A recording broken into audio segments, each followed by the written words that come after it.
Chapter 935. At 3 o'clock in the afternoon, Li Tianlan followed Dongqing Wudi out of the conference room in the Hidden Dragon Sea in silence. The meeting was over, but the result was extremely strange. Jiang Shan took all the responsibilities. The parliament gave him full power, and this power was fully exerted in his hands. The chaos in the army station had completely subsided. People in Beijiang began to count the losses. The corpses of Huang Tong, Yang Shaoqing, and others were sorted out. In front of the corpses, Jiang Shan once again gave a long speech, summary, and promise. On behalf of Beijiang, he promised all the families that the Parliament of Beijiang would be responsible for the pension of the war dead and provide various care for their families. Jiang Shan said a lot. From the beginning to the end, the council members almost watched the whole process. But neither Li Huaqing nor Li Tianlan said a word. When Jiang Shan's speech was over, the meeting in Yuzhou was also over. There was no way not to end it. Jiang Shan did all the things he should and shouldn't do, made all the promises, and took all the responsibilities. There was no more detailed and full power than this. When he finished, the council members found that they didn't even have to go to Beijiang. In fact, that was the case. Until Jiang Shan's speech was over, he cut off the communication with the parliament. Jiang Shan didn't mention letting the leaders of the parliament go to Beijiang, nor did he mention any financial subsidies in the situation to the parliament. It was a feeling of being really calculated. All the emotions were suppressed in his heart. From beginning to end, Li Tianlan's expression was extremely cold. Jiang Shan's move was a little sudden. Sitting in the car, the driver started the car, and Dongqing Wudi, who had been silent for a long time, finally spoke. "No one can take away my things." Li Tianlan's voice was light, but his words seemed to be mixed with a gust of ice wind. "My things." He put extra emphasis on these words. On the first night he walked out of the desert prison, or to be exact, when he was still sorting out the corpses of the members of Emperor Dong's palace in the desert, he had already valued Beijiang. It was about 1/6 of the area of Jianghu State. It was the largest province in Jianghu State, vast and sparsely populated, with infinite possibilities. So when he spoke to Dongqing Wudi on the phone that night, he made a request. The war dead of the Beijiang Corps could not get the title of martyr, nor could they get pension. For Jianghu State, the former was more important. For the families of those who died in the war, the latter was more important. Moreover, the Beijiang Army Corps started the Desert War, but the report to the army headquarters was a maneuver. This was completely an act of its own initiative, involving hundreds of billions of compensation. It was basically impossible for Jianghu State to let the finance department pay this money, let alone from the military budget. However, if they did not fork out this sum of money, the families of the tens of thousands of dead would definitely not let it go. The surviving soldiers of the Northern Frontier Army would also have thoughts in their hearts. But this could not be blamed on Jianghu State or Li Tianlan, because the operation of the northern borderline was initially reported as a drill. It was just a drill. If they couldn't get the compensation, all the family members and the surviving soldiers of the Northern Borderline Army would vent their hatred and resentment on Huang Tong and the Northern Borderline Army. This was undoubtedly the result that Li Tianlan wanted. Huang Tong's fate was destined to be incomparably miserable. The resentment and hatred of hundreds of thousands of his family members and countless soldiers would be enough to tear Huang Tong into pieces at the right time. This was also the result that Li Tianlan wanted. Everything started with Huang Tong's death. The loss of control of Beijiang and the hearts of the Northern Borderline Army could tear a huge wound inside the Prince Group. And when the situation became critical, Emperor Dong's palace would take the opportunity to solve the problem of Jianghu State's compensation. Although this astronomical figure was not small for the current Emperor Dong's palace, taking it out was far more than a serious blow. Huang Tong's death let countless people vent their resentment. Emperor Dong's palace did not care about the loss of the Desert War and began to contribute money and manpower. Li Tianlan's purpose was very clear, which was to buy people's hearts. Once the money was in place, at least the Northern Borderline Army would be completely under the control of Emperor Dong's palace. After that, Emperor Dong's palace would continue to strengthen its control over Beijiang by a series of means. Just as Chen Fangqing said. When this sum of money was spent, with some other actions, Li Tianlan bought the entire Beijiang province with these hundreds of billions of yuan. At that time, the army headquarters of Jianghu State would still not become the martyr of the Northern Borderline Army. But after taking control of Beijiang, Li Tianlan would give the families of the war dead the treatment that the martyrs deserved, not the standards of Jianghu state, but the standards of Emperor Dong's palace. This would be extremely attractive. It was entirely possible that most of the hundreds of thousands of families of the war dead would stay in Beijiang and contribute to the future development of Beijiang. Stealing the country? Li Tianlan did not think so, but he had to admit that once this idea was realized, Beijiang would indeed be freer, more sensitive, and more powerful than it was now. Li Tianlan originally planned to start this plan after the decisive battle in Beijiang. Today's Emperor Dong's palace did not lack talents, nor did the giant group. If the two sides cooperated to promote this plan, the implementation would definitely be very smooth. There was no problem with this plan, the layout, the financial resources, and even more so with this plan. But Li Tianlan did not expect that there would be such a serious problem in time. It was almost exactly the same plan as him. But it was not Emperor Dong's palace that carried out this plan. Jiang Shan. It was Jiang Shan, the speaker of Beijiang. No one could have thought that the other party would be so crazy and radical. Li Tianlan did not expect that there would be someone else besides him and the Wang family of Beihai who dared to have such an idea. But there was no doubt that when everyone was unprepared, Jiang Shan's big gamble succeeded. He was the speaker of Beijiang and had a natural advantage over Emperor Dong's palace. Now almost all the steps of Li Tianlan's plan were in place by Jiang Shan. This seemed impossible. But at this stage, no one could stop Jiang Shan from doing this. This time it was too sensitive. It was no longer a matter of Beijiang, but the morale of the entire Jianghu state. In any case, it had to be solved quickly. For Li Tianlan, this was a complete failure. But the funny thing was that such a failure was not due to strategy, resources, or strength. It was due to time.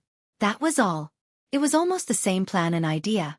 The only difference was that Jiang Shan used his identity as the speaker, so he moved faster, more decisive, and more ruthless. Li Tianlan leaned against the back of the car, took a deep breath and suddenly said, "Minister, go ahead." Dongqing Wudi said yes. "Where does Beijiang get so much money?" Li Tianlan asked slowly. In Jiang Shan's speech, he repeatedly emphasized that if Jianghu state did not give the pension, then Beijiang would pay the money. This sentence appeared many times, which was tantamount to pushing himself and Beijiang to the opposite side of the parliament. But when the family members who were a little desperate and out of control heard this sentence, they would undoubtedly recognize Beijiang province more. But with the financial situation of Beijiang, how could they come up with hundreds of billions of pension at a time? The normal operation of a province required money in all aspects, including countless projects, salaries of civil servants, and research funds. The funds of various departments were various.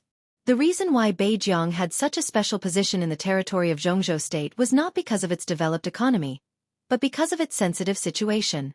In theory, it was impossible for Beijiang to come up with the money. After all, only looking at the economic development, Beijiang could not compare with Wuxia, Huiting, Nanyue, and Xianxia at all. This is what we can't figure out. Dongqing Wudi shook his head slowly. But since Jiang Shan can make a promise, he must have a way. Maybe it's foreign funds. His voice was a little cold. Jiang Shan, after murmuring to himself, Dongqing Wudi sneered. I really looked down on him before. A dog that bites doesn't show its teeth. This time I've learned something new. Check it out. Li Tianlan said in a low voice, I'll ask the Flourishing Age Fund to cooperate. First, find out the source of his funds. Jiang Shan can't be behind him. If you're right, it's foreign funds. Li Tianlan thought of Chen Fengqing's evaluation and smiled. Jiang Shan is really a thief of the country. Dongqing Wudi nodded, thought for a moment, and said slowly, Don't act rashly in Beijiang. Li Tianlan said, Dongqing Wudi breathed a sigh of relief. He was afraid that Li Tianlan was young and aggressive, unwilling to accept this failure. Such a failure was really inexplicable. There was nothing wrong with him, but Jiang Shan, who interfered, directly occupied the right time, place, and people. This was undoubtedly the most frustrating thing. If Li Tianlan couldn't stand this and did something, the situation in Beijiang was bound to be more chaotic. I can't do anything, can I? Li Tianlan smiled. I'm afraid the president won't support me to do anything. Before figuring out who is behind Jiang Shan, I can only wait and see. The timing chosen by the other party is a little strange. Don't you think it's a little hasty? Li Tianlan thought for a while and finally shook his head. I guess he's also planning something? But he narrowed his eyes. Since the other party has the courage to take Beijiang, even if he's planning something, he must have reached the final stage. If he wasn't determined to go from behind the scenes to the front, he wouldn't have acted so crazily. So the person behind Xianxia will definitely appear in front of everyone in the near future. Just wait and see. I still say the same thing. Li Tianlan said calmly, no one can take away my things. Dongqing Wudi reached out and patted Li Tianlan on the shoulder without saying anything. What's your next plan? He asked. Li Tianlan was silent for a moment and looked at Dongqing Wudi. His eyes were a little complicated. Li Shi will join Emperor Dong's palace and should go back to Tiannan with me. Li Tianlan said quietly, take them back and then go to Beihai. This game has been going on for so long. It's time to end it. Climax. Chapter 936. Returning to the sanatorium, Li Tianlan saw a very strange scene without any psychological preparation. The floor where Li Shi was located was still quiet. The brisk footsteps echoed in the floor. Li Tianlan was not close, but he could feel that the other party was happy or even excited just by listening to the footsteps. Li Shi? Or Li Qingqing? Li Tianlan felt a little inexplicable. When he stepped on the steps, an unexpected figure suddenly appeared in his sight. He was holding a pot of boiling water in his left hand and a large number of snacks in his right hand. He was well-dressed, gentle, and did not look aggressive, but his temperament would never be ignored. He was handsome, elegant, and gentle like jade. When Li Tianlan walked into the corridor, he didn't seem to notice it at all. His handsome face seemed to be thinking about something, and he kept grinning foolishly. Their gazes met in midair. His face suddenly stiffened, then solidified, and finally turned into guilt and embarrassment. Li Tianlan stared at him strangely. Why are you here? Aren't you recuperating? Ahem. Lin Yuxian coughed and tried to calm down his embarrassment. During this time, the strange image of a silly boy to Li Tianlan began to disappear and became familiar to Li Tianlan. Well, I've been bored in the house for a long time, so I came out to take a walk. Li Tianlan opened his eyes and looked at him speechlessly. It was understandable that he came out to take a walk after being bored for a long time. But he came out to take a walk and suddenly walked thousands of kilometers? After recuperating in Tiannan, he felt bored, so he came to Yuzhou? You've really gone far. Li Tianlan sneered subconsciously. Ha hey ha ha. Lin Yuxian laughed dryly. When did you come? Li Tianlan asked and took the hot water and snacks from Lin Yuxian's hand. But he did not expect that Lin Yuxian would not let go of them, as if they were treasures, and he wanted to hide them behind him quietly. I can do it. Well, I just arrived and had breakfast in Yuzhou. Li Tianlan paused, and his eyes became more and more strange. Had breakfast in Yuzhou? Yesterday, Lin Yuxian was still recuperating in Tiannan. That was to say, he had set off for Yuzhou in the middle of the night? Counting the time, it seemed that as soon as he left for Kunlun City, Lin Yuxian had already begun to arrange a plane to come to Yuzhou. Kunlun City. Kunlun City? At this time, Li Tianlan's heart suddenly moved slightly. He looked at Lin Yuxian carefully and did not speak for a long time. Lin Yuxian became more and more uncomfortable. He coughed and said, If there is nothing else, I will leave. He carried his things and was about to go downstairs. Are you here for Li Qingqing? Li Tianlan looked at Lin Yuxian up and down, and his tone was a little weird. Lin Yuxian's face stiffened, and he subconsciously wanted to deny it. But when he thought of his purpose of coming and what he was doing now, it was obviously unreliable to hide it. He coughed and said softly, I think I have hope. What do you think? Are you serious? Li Tianlan laughed and seemed to find it interesting. You know each other before? I don't remember meeting you. I've seen him once. Back then in Huiting. When we ambushed Gu Qianchuan, we met Gu Xingyun. At that time, Li Qingqing was by Gu Xingyun's side, and I stabbed her with a sword. Have you forgotten? Lin Yuxian complained, Your memory is really bad. It seems so. We met once. Love at first sight? Li Tianlan blinked and said, You are so vulgar. Love at first sight. Bullshit. What is vulgar? Lin Yuxian looked angry. When you saw my sister, didn't you fall in love at first sight? Of course not. Li Tianlan said confidently. He seemed to think of his first meeting with Qin Weibai, and a smile gradually appeared at the corner of his mouth. At that time, your sister fell in love with me at first sight. Lin Yuxian gritted his teeth and said angrily, F***CKU. Young man, be careful what you say. Li Tianlan patted Lin Yuxian, who was older than him, and said earnestly, Isn't it my sister that you want to pursue now? A sister-in-law was also a sister. There was nothing wrong with it. Li Tianlan laughed and said, Qingqing also calls me brother-in-law. Yuxian, call me brother-in-law. Yuxian, I will fully support you. Sister. Sister, your sister. Let's go. Lin Yuxian slapped Li Tianlan's palm angrily. After Qin Weibai became the Qin patriarch of the Lin clan, Lin Yuxian called her sister and Li Tianlan brother-in-law, but only once. It was more like a situation of recognition. After all, Lin Yuxian was 2 years older than Li Tianlan.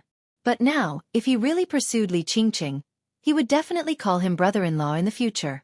This was his mother-king brother-in-law. What kind of mess is this? Lin Yuxian shook his head in confusion and turned to go downstairs. The ward is here. Where are you going? Li Tianlan was a little confused. Qingqing is taking Auntie downstairs for a breath of fresh air. Lin Yuxian said, I'm getting them some snacks. He raised the kettle in his hand and said, I can make a pot of tea. What a lackey. Li Tianlan praised sincerely, as if he had discovered Lin Yuxian's new attribute. When he was the heir of the Lin clan, he did not expose this attribute, nor when he served as the commander of the Nightmare Legion. But when he met Li Qingqing, this attribute was directly exposed, which was totally worth it. Get out. Lin Yuxian glared. I can't help it even if I want to get out. I also want to go over and talk to them. Li Tianlan went downstairs slowly and said, You have to be careful. My relationship with them is much better than their relationship with you. Tut, you stabbed them with a sword at that time. What a sin. With that sword, you can't lick them back even if you lick them for a year. F***CK, if I hadn't helped you that year, help me stab Li Qingqing with a sword? Are you crazy? I made a mistake. That sword was aimed at Gu Xingyun. That's a good excuse. Lin Yuxian was so angry that he couldn't speak.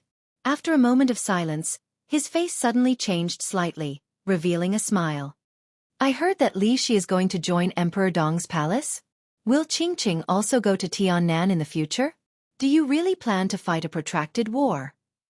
Lick them until the end, and you will have everything. Don't you have nothing? If you talk like this, we really can't be brothers. Who is your brother? I am your brother-in-law. The two went all the way downstairs and walked into the garden behind the inpatient building.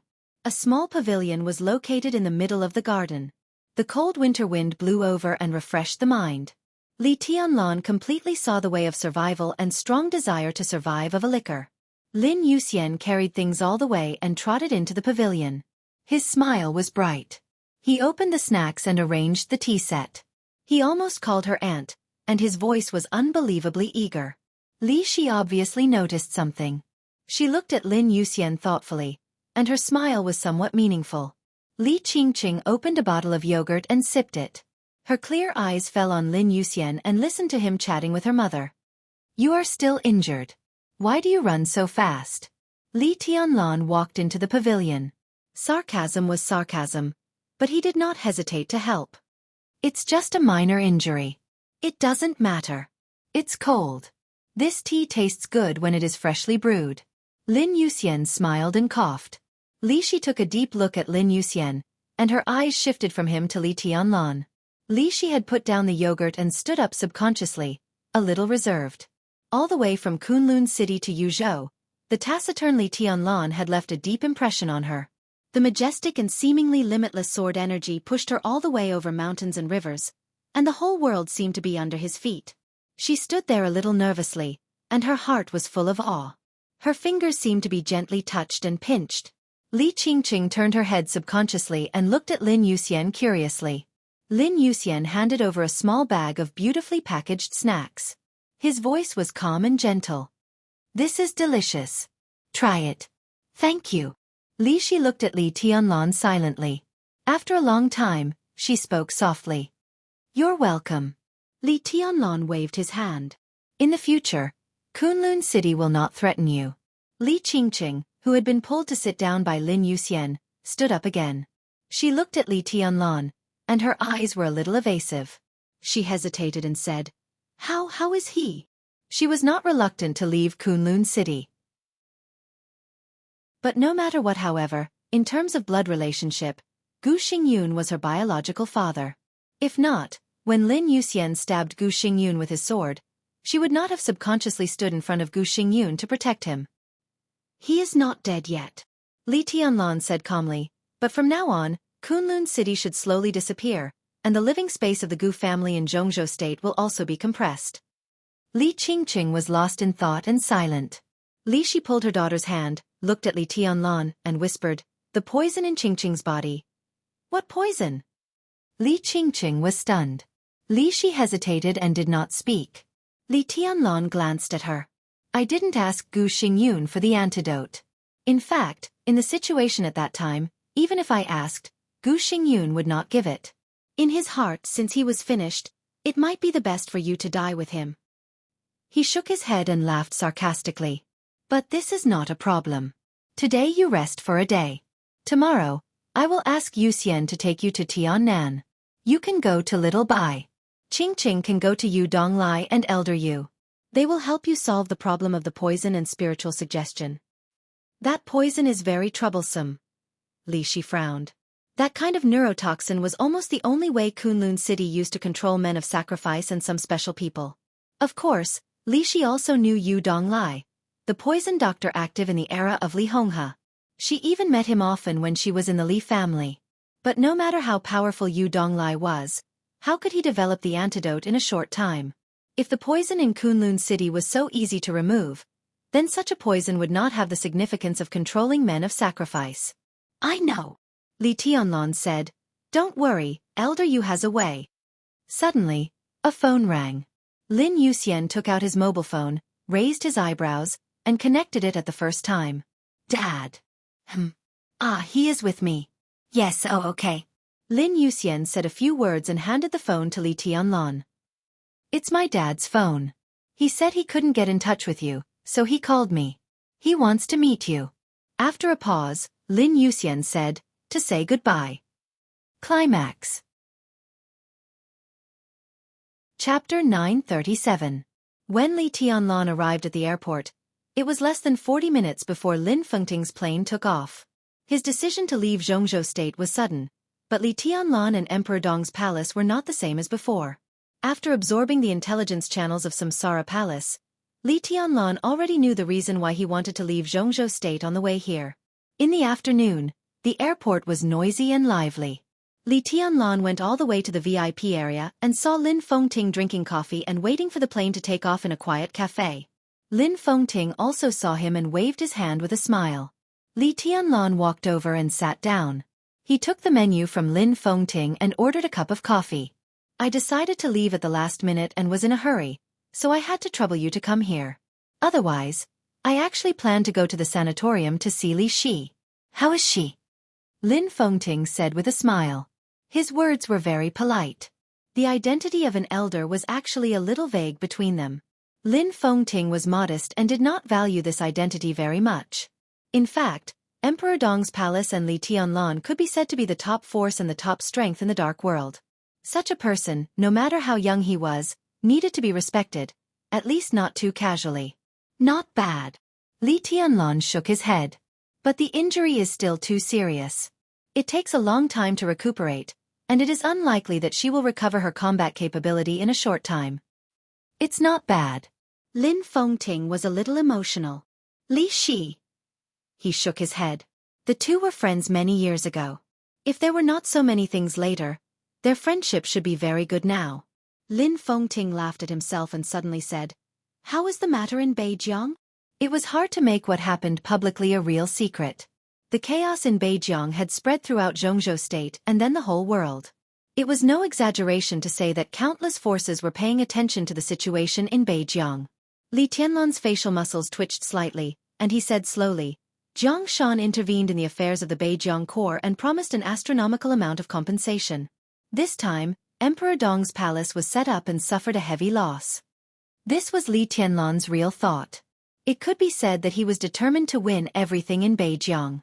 If the chaos in Beijing had not happened today, then after the final battle in Beijing, Li Tianlan would have detonated everything with his own hands and pushed the whole thing to the situation he wanted. The entire northern frontier was an important part of his empire's territory. The vast area meant a large number of secret bases. The tough folk customs meant a steady stream of combatants. The extremely rich mineral resources in Beijing could be turned into economic resources that could be slowly developed. The farming area ranked first in Jianghu state meant that Li Tianlan could rely on Beijing to solve the problem of insufficient farming area in Tiannan and focus on the development of the tertiary industry. With the participation of the Flourishing Age Fund, Emperor Dong's palace had no shortcomings in a short time. But if the development plan was planned for hundreds or even hundreds of years, Beijing was undoubtedly the best base in Tiannan. Although hundreds of billions of compensation was shocking, if this money was used to buy Beijing, it would definitely be a profitable business. It was such a great opportunity, but it was ruined because of time. Jiang Shan was the first to conquer the northern borderline. It was like taking a piece of flesh out of Li Tianlan's heart. It was not an exaggeration to say that it was a heavy loss. Jiang Shan. Lin Fengting was a little surprised, but also a little relieved. If it's him, it's indeed much more convenient than you. No, it's much more convenient. As the old chairman deeply rooted in Beijing, Jiang Shan completely occupied the right time, place, and people in this incident. The things that Li Tianlan needed some time to operate secretly were not a problem for Jiang Shan at all. Those things were even things that he already had, so it was justifiable. Li Tianlan may be on the Beijing issue. Think about what to do. Jiang Shan directly skipped this step. He only needed to consider how far he should go. There was no doubt that he could do whatever he wanted. The scenes that he saw on the screen in the conference room today were sufficient proof of his control over Beijing. Emperor Dong's palace could compete with anyone in the northern borderline, but it could not compete with Jiang Shan. They had no chance of winning at all. But why Jiang Shan? Lin Fengting frowned and seemed to be puzzled. Li Tianlan did not speak. This was also a question that he could not figure out. Beijing. Now in the whole Jianghu state, there are only two forces that can compete with you in Beijing. The first is naturally the parliament, and the second is the Wang family of Beihai. The parliament has a reason to compete, but it will not choose to use this way to create chaos. Beihai may use this way and also have the money, but they have no reason to compete with you now. Lin Fengting pondered and said thoughtfully, who else can it be? Maybe it's a foreign force. When has the dark world ever been peaceful? Li Tianlan shook his head. Then they are courting death. Lin Fengting smiled. I guess it won't be so simple. If a foreign force wants to take down Beijing, it is equivalent to starting a war with Jianghu state. Even if Jiang Shan takes the lead in the early stage, they have no possibility of winning later. Even if this so-called foreign force is not clear, Jiang Shan is not stupid, and he will not cooperate with them. If they dare to take down Beijing, it means that they are well prepared. The pension is in place, and the people are in favor. At that time, they will definitely show up. As for who they are, we will know when the time comes. If there is nothing else, I am interested in finding out who is behind Beijing. Lin Fengting said softly. Li Tianlan narrowed his eyes and asked, how is the situation in South America? A day ago, many international mercenaries attacked a secret base of the South American branch of the Lin clan. Although there were not many casualties, they lost a lot of information. The information was not top secret, but it was not something that could be easily known. From this action, it could be seen that the mercenaries were very restrained. They almost did not kill anyone. The base they chose was not a very important place, and the information they took was not very important. Obviously, they had scruples. But such an attitude could also be said to be a warning. The shadow of the Jiang family of South America loomed behind them. If the Lin clan did not make a correct response, then the actions of the other party would undoubtedly become more intense. The South American branch immediately asked for help from the headquarters of the Lin clan. The news reached Qin Wei Bai, and then she passed it on to Lin Fengting. Lin Fengting decided to show up in person. The Lin clan had 12 branches in South America. They were of different sizes, but their combined power was great. The branch that was attacked this time was headquartered in Delunvia. It was the largest branch of the Lin clan in South America.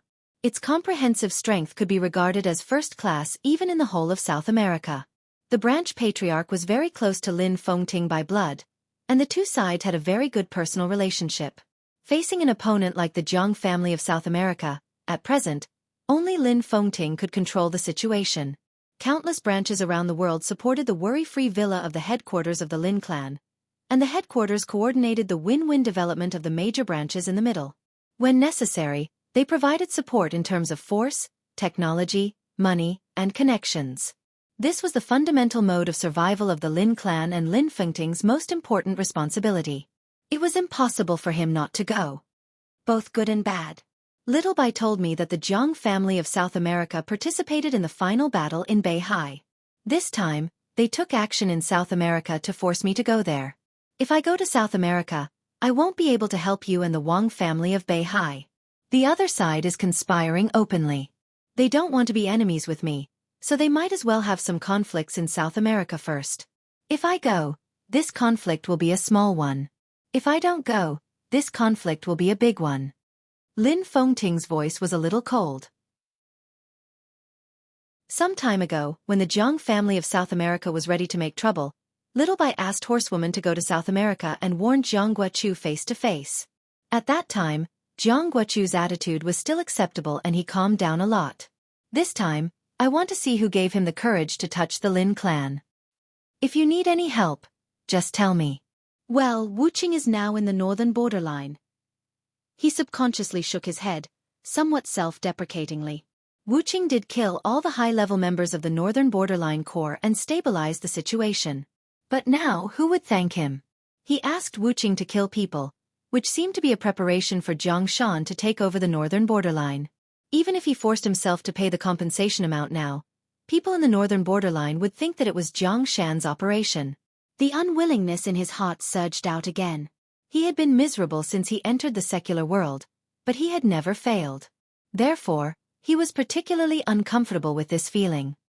He shook his head hard, suppressed his inner emotions and said slowly, Wuxia can go to South America. He is on his way back now. Uncle Lin, with Wuxia in your hand, it's enough to destroy the entire Jiang family of South America. I'm going to solve the problem, not to kill. Lin Fengting didn't know whether to laugh or cry. Your killing intent is too strong. From a practical point of view, suddenly destroying the Jiang family of South America is not a good thing for the branch of the Lin clan in South America. I can go there myself. I don't need Wuxia. Li Tianlan nodded and looked at Lin Fengting with some doubts. In fact, he was a little unclear about the meaning of this meeting. But in any case, it was obviously impossible to say a simple farewell. Lin Fengting could leave Zhongzhou State and just make a phone call. But at this time, he specifically asked to meet him. How could there be no business? Li Tianlan didn't know what business it was, but after thinking about it, the most impossible thing that Lin Fengting needed help became the only possibility. Proposing to let Wuxia go to South America was the strongest help Li Tianlan could offer at this time. Even more useful than going there himself. Lin Fengting didn't need it, so what did he want to do at this meeting? I came here today to talk to you about Wuxia. Lin Fengting said softly. Go ahead. Li Tianlan kept quiet and nodded. Lin Fengting was silent for a while, as if considering the wording. After a while he said slowly, You should have some understanding of the nature of Wuxia, right? Murderous weapon? Li Tianlan frowned. You can say that, but the most accurate way is not like this. The nature of Wuxia is not a murderous weapon. To be exact, the nature of a murderous weapon is Wuxia. Lin Fengting pushed a folder with information in front of him in front of Li Tianlan. Li Tianlan thought for a while and said quietly, Li Guangtu once told me that Wuxia is the human emperor. Yes and no. Lin Fengting said slowly, Wuxia is a whole of many murderous weapons, not a combination. They should be a whole.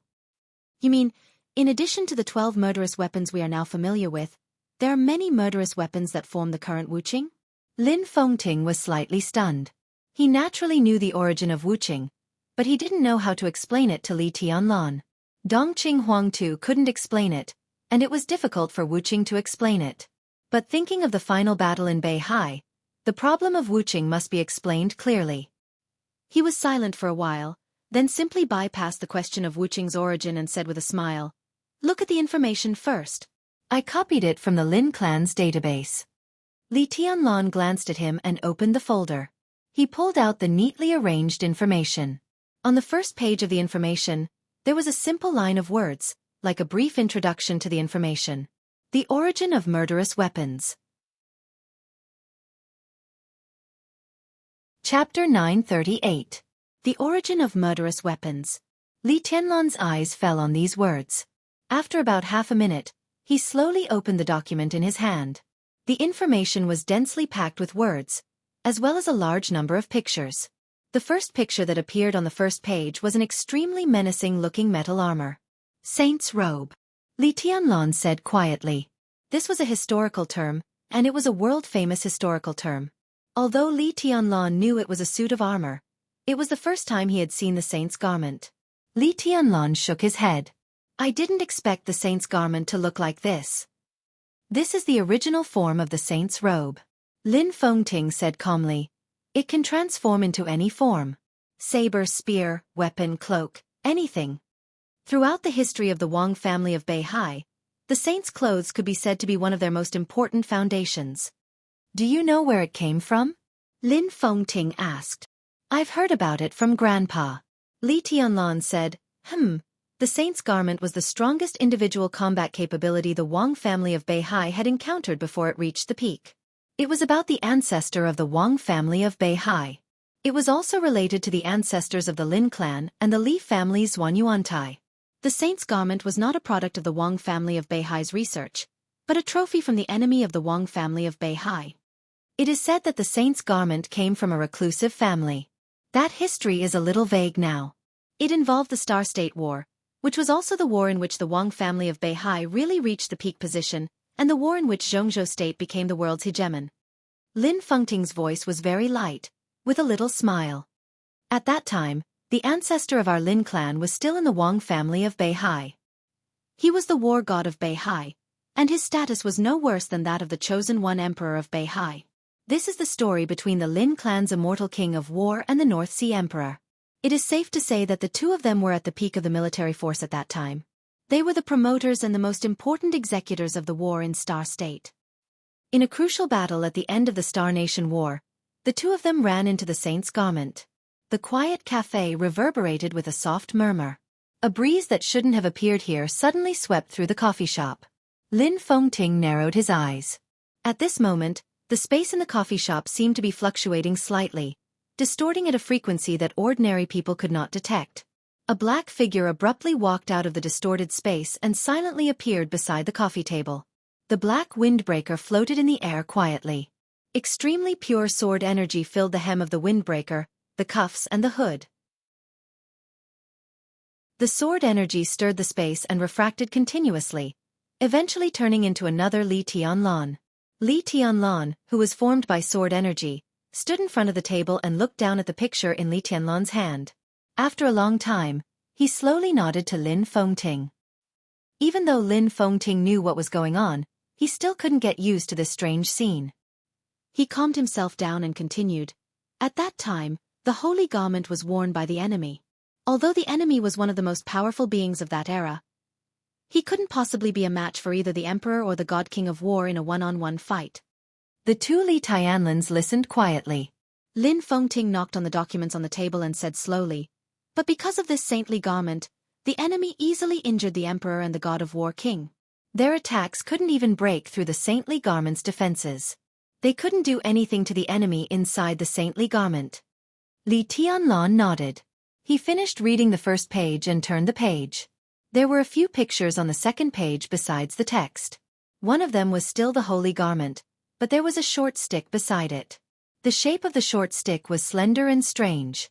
The top seemed to be a clenched fist, but the index finger was stretched forward, forming an extremely sharp point. Ruthless, who was standing in front of the table, seemed to move slightly. Holy scepter. Lin Fengting's voice was neither hurried nor slow. In that decisive battle, it was this thing that broke through the defense of the saint's robe with a single blow and directly killed the enemy inside the saint's robe. It was an understated and weak attack. Which emperor did it? Li Tianlan asked. No, not the emperor and the god king of war, but he was also the ancestor of the Lin clan. In terms of blood relationship, he was the ancestor of the Lin clan in Europe. Li Tianlan raised his eyebrows. The Lin clan had branches all over the world, but the branch in Europe was the strongest in terms of comprehensive strength. In fact, it wasn't the ancestor who broke the holy garment, but the holy scepter. The scepter and the holy garment were one. When the two came into contact in the battle, they formed a very special energy resonance. The two forces of the same origin accommodated each other. Just one blow directly penetrated the enemy inside the holy garment. After the death of the top expert of the hidden family, the War of Star States soon won a comprehensive victory. Since then, the Wang family of Beihai and Zhongzhou State both reached their own peak. Ruthless didn't speak. Li Tianlan didn't speak either. Only Lin Fengting's voice echoed clearly. After the war, the ancestors of the Wang family of Beihai had a strong interest in the energy of the saint's garment and the saint's scepter. The information left by the hidden family mentioned that the two came from the same magical metal. And it's only a very small part of that piece of metal.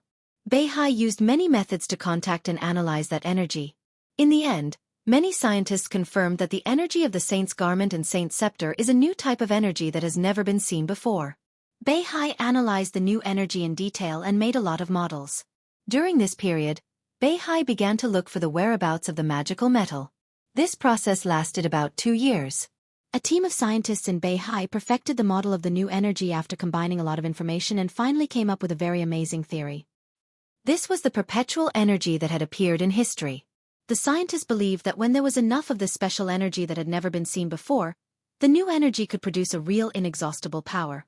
This power could form unimaginably huge destructive power, but it could also promote unimaginably huge affairs. The power of the new energy could be cycled repeatedly, and there was almost no loss in the process. Lin Fengting shook his head and said in a sentimental tone, "This kind of theory is an irresistible temptation for any force." When it was proved that this theory not only existed on paper but could even be realized, the ancestor of the Wang family of Beihai launched an expedition to the Western Land and put forward the Savior Plan. The Savior Plan?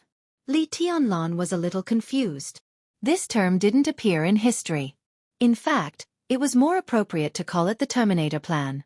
That was the greatest ambition and madness of that heavenly son. The headquarters of the hidden family with the magical metal was somewhere in the Western Land. It took nearly 5 years to find the headquarters of that family. 5 years later, Beihai finally determined the headquarters of the hidden family. At the same time, the Savior Plan began to be officially implemented. The so-called Savior Plan was that the heavenly son intended to use all the energy of the complete magical metal to build a new Mount Dibbing. In other words, it was a floating space city with a perfect weapon system and defense system. The floating power, firepower, and defense system of the floating space city could all be supported by an inexhaustible power. The powerful power could make the floating space city reach an incredible speed. Now it seems... Lin Fengting laughed. According to the current understanding, the idea of the floating space city was to gather dozens or hundreds of murderous weapons together to form a weapon system that could continuously fire every minute and second without worrying about energy storage. At the same time, it made an invincible energy shield that could surround a city by gathering the energy of countless murderous weapons. Finally, with the powerful energy power as the engine, the floating space city could float in the sky forever. Once this idea became a reality, the floating space city could appear in any corner of the world at any time and anywhere. It could appear directly from Jianghu State to Star State in a few minutes. Its energy was endless, so even a nuclear bomb couldn't break the energy shield of the floating space city. The weapons of the floating space city could keep firing without any pause. Sufficient firepower could pour out 1 day, 1 year, 10 years without any interval. Li Tianlan's mouth twitched and his scalp went numb. Such a result meant one thing. That's right. Lin Fengting seemed to know what he was thinking and whispered. Once the floating space city became a reality, the Wang family of Beihai could unify the world in the shortest time and become the only master of the world. Unify the world. Ambitious people, heavenly sons, no matter who they were. This could be said to be the supreme temptation. But obviously, the savior plan did not succeed, because the Wang family of Beihai later got the magical metal, but there was no sign of the floating space city. What happened later? Later, Lin Fengting's tone was a little complicated. He glanced at Wu Qing and continued. Later, the ancestor of Beihai entered the headquarters of the hidden family and saw that piece of metal. Although he knew before that the metal was a strange energy and living body, he did not expect it to have such high intelligence. This might sound contradictory, but in fact, it was not contradictory at all. Life and wisdom could never be equated. Beasts and plants all had life, but few people would say that beasts and plants would have enough wisdom. They mostly had instincts. But obviously, that piece of metal was not like that. It's almost history repeating itself. Lin Fengting smiled. The heavenly son of Beihai was seriously injured by that piece of metal almost at once. He was seriously injured and almost died on the spot. As for the reason, it was because he was wearing the saint's garment. That piece of metal had an irresistible suppression on the saint's garment. Under the resonance of energy, the ancestor of Beihai even lost the ability to fight before he could react. At that time, the Lin clan had been established for a few years. After receiving the news, the ancestor of the Lin clan rushed to the western land as soon as possible, accompanied by many powerful forces at that time, such as Rothschild, the Shadow Throne, the German Habsburg family, and of course, Jianghu State and Snow Country. Among the many forces, Jianghu State could not refuse. Rothschild and the Habsburg family were allies of the Wang family of Beihai. The Shadow Throne, like now, represented many European countries. They and Snow Country provided a lot of technical support and special equipment. After all, the ancestors of the Wang family of Beihai and the Lin clan were already the strongest combat force of that era. They couldn't break the defense of the saint's garment even when they joined forces. And when the saint's garment was completely suppressed, Beihai could only rely on some special equipment. All the forces surrounded the headquarters of the hidden family and temporarily interfered with the magnetic field of the headquarters with technology, temporarily slowing down the circulation of new energy. Of course, the process was not easy, but the outcome was barely good. The piece of life metal with self-consciousness and self-intelligence was bombarded by a large number of high-tech weapons when it was disturbed. The area within a few miles became a battlefield. Lin Fengting looked at Wu Qing quietly and then glanced at Li Tianlan. It was like a real high-end war. Lin Fengting paused and then added, a high-end war that lasted for half a year. Li Tianlan raised his eyebrows in surprise. Half a year? Lin Fengting smiled bitterly. All the forces used almost all the weapons they could and interfered with the magnetic field and energy operation countless times. But even under the interference, the energy circulation inside the piece of metal was still endless. It took half a year to barely break the balance. The funny thing is that this balance was not broken by the forces, but the piece of metal itself was not perfect, or in other words, incomplete. Li Tianlan's heart moved. Because of the saint's garment and the saint's scepter? Yes. Lin Fengting smiled. It was because of the absence of these two things that the cycle of the life metal was flawed. In the end, the forces seized a small opportunity and broke the life metal. After the life metal was broken, all the forces were very interested in this new energy that could self-circulate. They kept negotiating and trading, and finally divided the fragments. Jianghu State got one, Beihai got one, the Lin clan got one, and Rothschild, Snow Country, Habsburg, Shadow Throne. Each force got a piece. There were a total of 13 fragments, and they were all divided. Li Tianlan looked down and read the information. Many things were written in the information. Lin Fengting said it in a simple way, but combined with the information, it became extremely detailed. Every faction that obtained a shard of biometal placed great importance on the research of biometal. About 10 years passed, but all the major factions found nothing. All the factions roughly built a new model, but they couldn't figure out how the energy worked. This meant that no country in the world had any way to study biometal. After the emperor of the Wang family of Beihai finally gave up the savior plan and the floating air city, the Wang family of Beihai took the lead in tilting the research direction and turned the research energy into how to make use of this energy. The Lin clan also began to study similar problems at almost the same time. The Wang family of Beihai combined the saint's garment with the metal fragment. And the Lin clan combined the saint's scepter with the metal fragment. The two weapons that shocked the world appeared almost at the same time. The one in Beihai deliberately strengthened its power, reduced the speed at which the weapon absorbed energy, and made its structure extremely strong. The one in the Lin clan slightly reduced its power, but increased the speed at which it absorbed energy. Compared with the one in Beihai, its power was slightly weaker, but the speed at which it absorbed energy was 30% faster. It maximized the power and the speed of absorption, but the price was that the weapon itself became relatively fragile. Lin Fengting smiled. The Wang family of Beihai named these two weapons Human Emperor, and the Lin clan named them Infinite Sky. These were the first two murderous weapons in the Dark World. After the appearance of the two murderous weapons, other forces also began to imitate the Human Emperor and Infinite Sky to use that piece of metal. Then there was the third unpredictable rainbow belonging to Rothschild, which slowly developed into the 13 murderous weapons. After Infinite Sky was broken more than 20 years ago, it became the 12 murderous weapons. As for now, he looked at Ruthless in front of him with complicated eyes. This is the origin of the murderous weapons? Li Tianlan asked. Yes, the 13 murderous weapons appeared one after another. Under normal circumstances, the matter of the life metal should be over. Lin Fengting's eyes were a little vague. Until the second piece of life metal appeared. Chapter 939. Li Tianlan subconsciously sat up straight.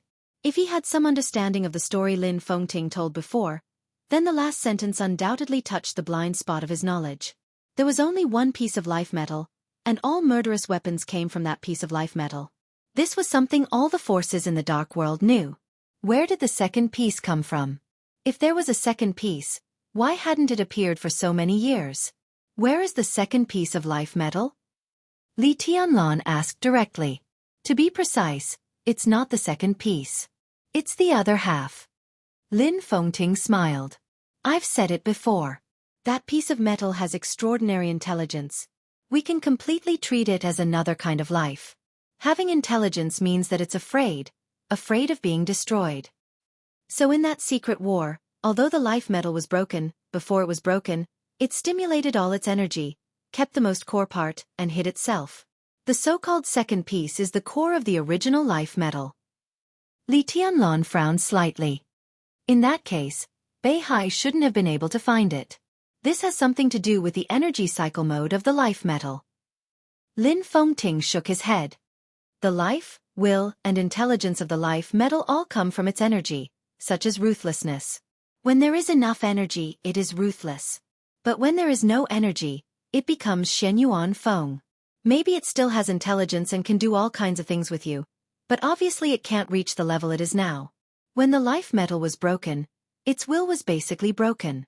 Although the core was hidden, there was little energy left. It needed to hide, recuperate, and slowly absorb energy. But because the metal was not complete, it was only a core. So when there was enough energy, its consciousness also became incomplete. From the perspective of human biology, this is equivalent to amnesia. But from the perspective of the life metal, under the energy cycle of the life metal with only one core, it should produce a new, somewhat ignorant new consciousness. When this consciousness becomes clear, its instincts can overcome almost everything. Lin Fengting said slowly, it desires a complete instinct. Li Tianlan narrowed his eyes. So it went to Beihai by itself? Yes. Lin Fengting nodded.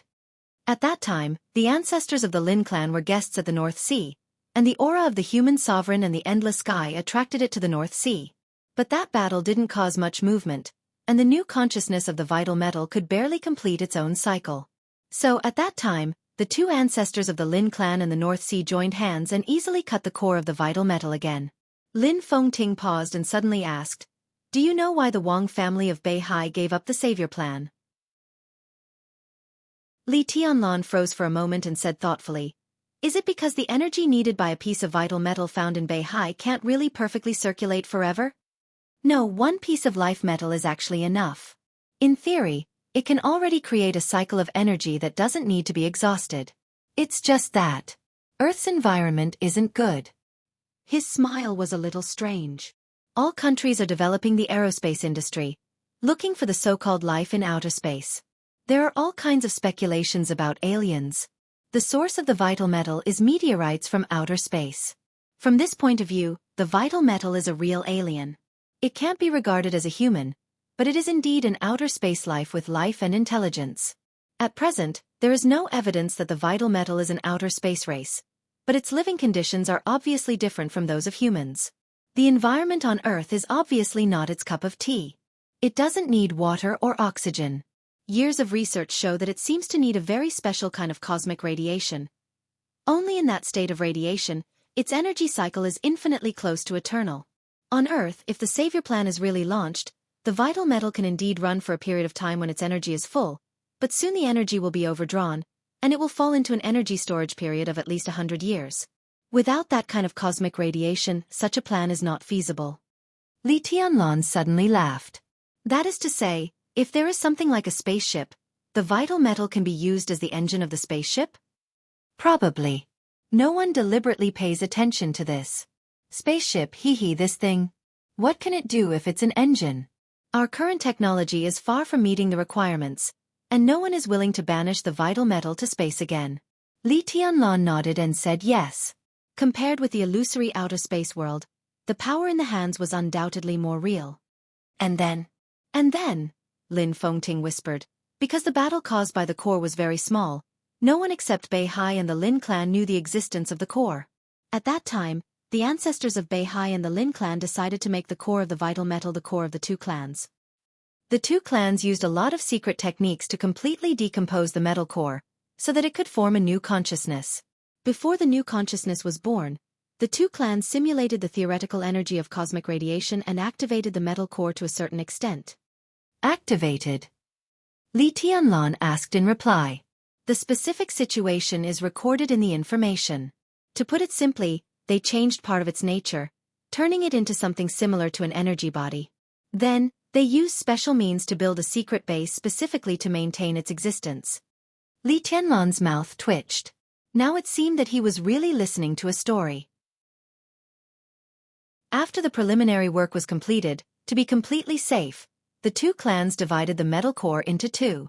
One half was left in Beihai, and the other half was brought back to the Lin clan. In this way, even if the new consciousness had an accident in the future, the two clans could control it with their own strength. Li Tianlan understood now. So you mean even now, the Lin clan and Beihai still control the core of the vital metal? That's the foundation, not the control. But it has always been in Beihai and the Lin clan. The core was divided into two. The ancestor of Beihai named his part Wuyo, and the ancestor of the Lin clan named it Worryless. The meaning is very simple. With these two things, Beihai and the Lin clan will always be carefree. Worryless. Ruthless. Li Tianlan was silent for a long time before he turned to look at Ruthless sitting next to him. Look at your two peers. He couldn't help but say, compared with them, your name is a bit too lousy, isn't it? Lin Fengting. Ruthless turned his head in a daze and looked at Li Tianlan silently. The extremely condensed sword energy under the trench coat began to dissipate little by little. The face that was exactly the same as Li Tianlan's became blurred. The trench coat softened little by little. Finally, it rested on Li Tianlan's arm and began to play dead weakly. If it's possible? Li Tianlan pinched the trench coat on his arm, hesitated for a moment and said, I want to see the Worryless of the Lin clan. It's possible, but you can't see it. Lin Fengting said with a wry smile. They are energy bodies, almost illusory. They are in the Lin clan, but I don't know where they are. Energy has no specific shape. Maybe most of the time, they are a mass of air floating in the villa, or they may be a tree simulated by their own ability.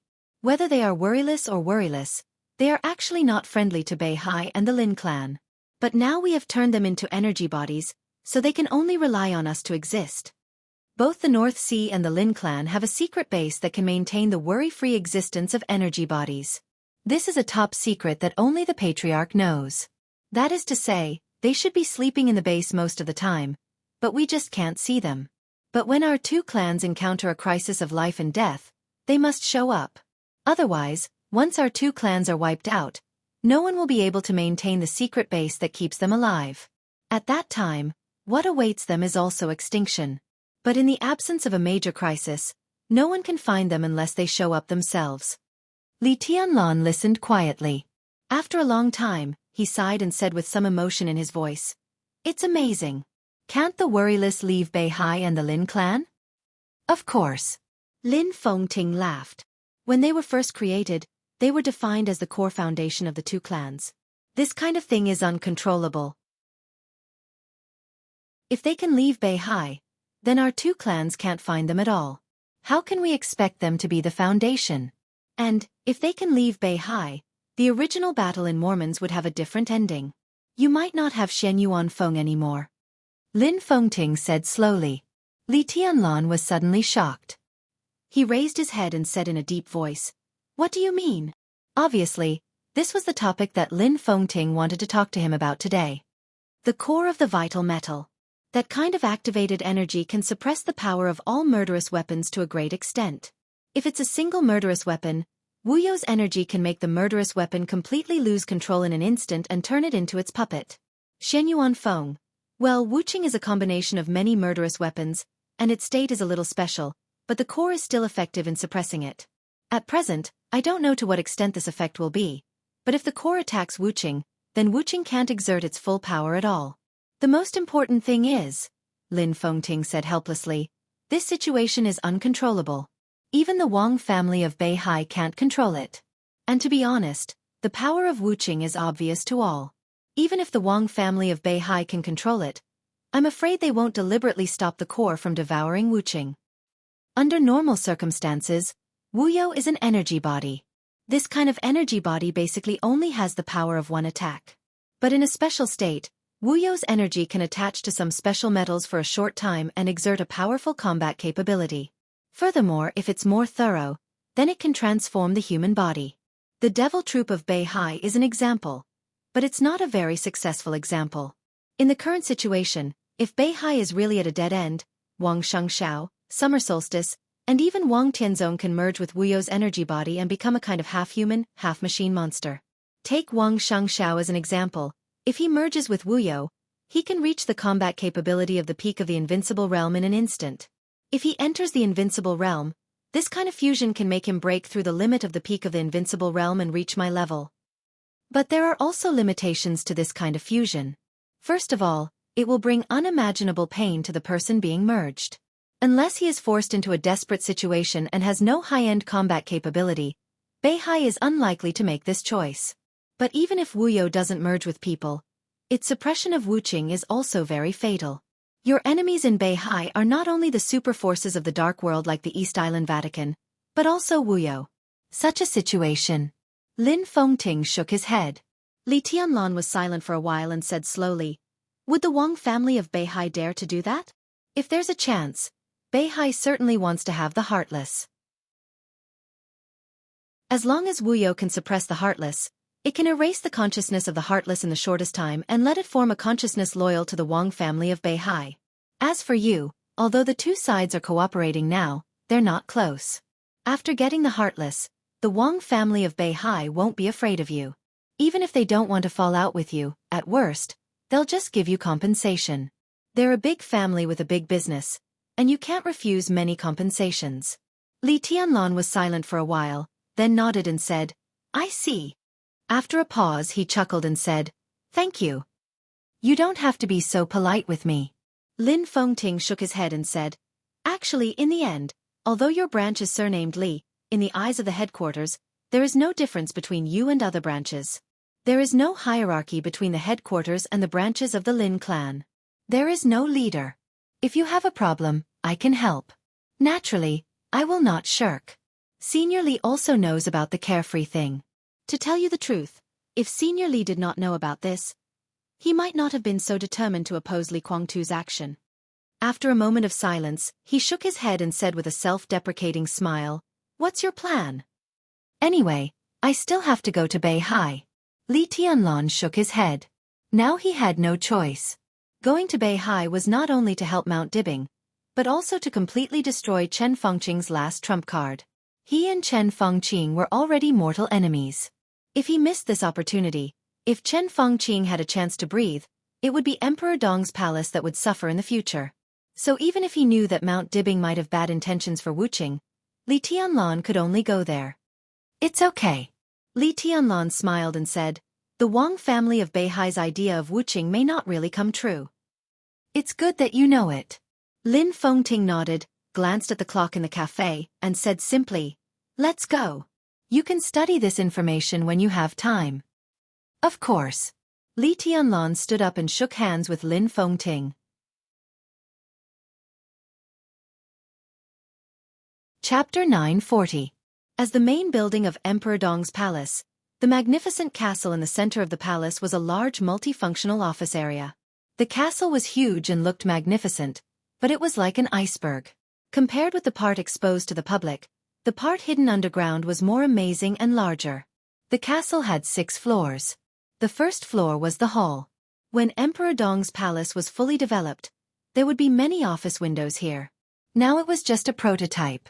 The second and third floors were the office areas for the civil staff of Emperor Dong's palace. Departments such as finance, commerce, logistics, public relations, research and development were divided into blocks on the second and third floors. The fourth floor was the multifunctional area, where dining, entertainment, fitness, and leisure were concentrated. It was a place for the civil staff and senior officials to relax. The fifth floor was the data database and monitoring area. More and more files, materials and data were stored in the Emperor Dong's palace, and it was equipped with a weapon system and monitoring equipment that had almost no blind spots. Almost every corner of the Emperor Dong's palace could be projected on the big screens on the fifth floor. Similarly, after several upgrades, the weapon system could accurately hit any corner of the Emperor Dong's palace. This 6th-generation weapon system, code-named Guardian, was completely synchronized with Mount Dibing in Beihai. This was also one of the deals Li Tianlan made with Summer Solstice when he swept across Beihai. In terms of technology, it was the world's top level. Even if Emperor Dong's palace really made Shenyuan City a part of itself, with the Guardian as the core, Emperor Dong's palace could also set up some weapon systems to work with the Guardian to protect Emperor Dong's palace in all aspects. The top floor of the castle was the residence of the senior officials of Emperor Dong's palace. Everyone had their own area, and they could decorate it according to their wishes.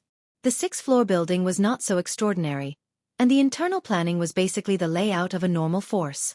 But the underground space of the castle had 12 floors. The first and second floors were the logistics warehouse of Emperor Dong's palace, where daily supplies were stored. From the 3rd floor to the 12th floor, almost every floor was the secrets of Emperor Dong's palace. The 3rd floor of Emperor Dong's palace was Yu Donglai's territory.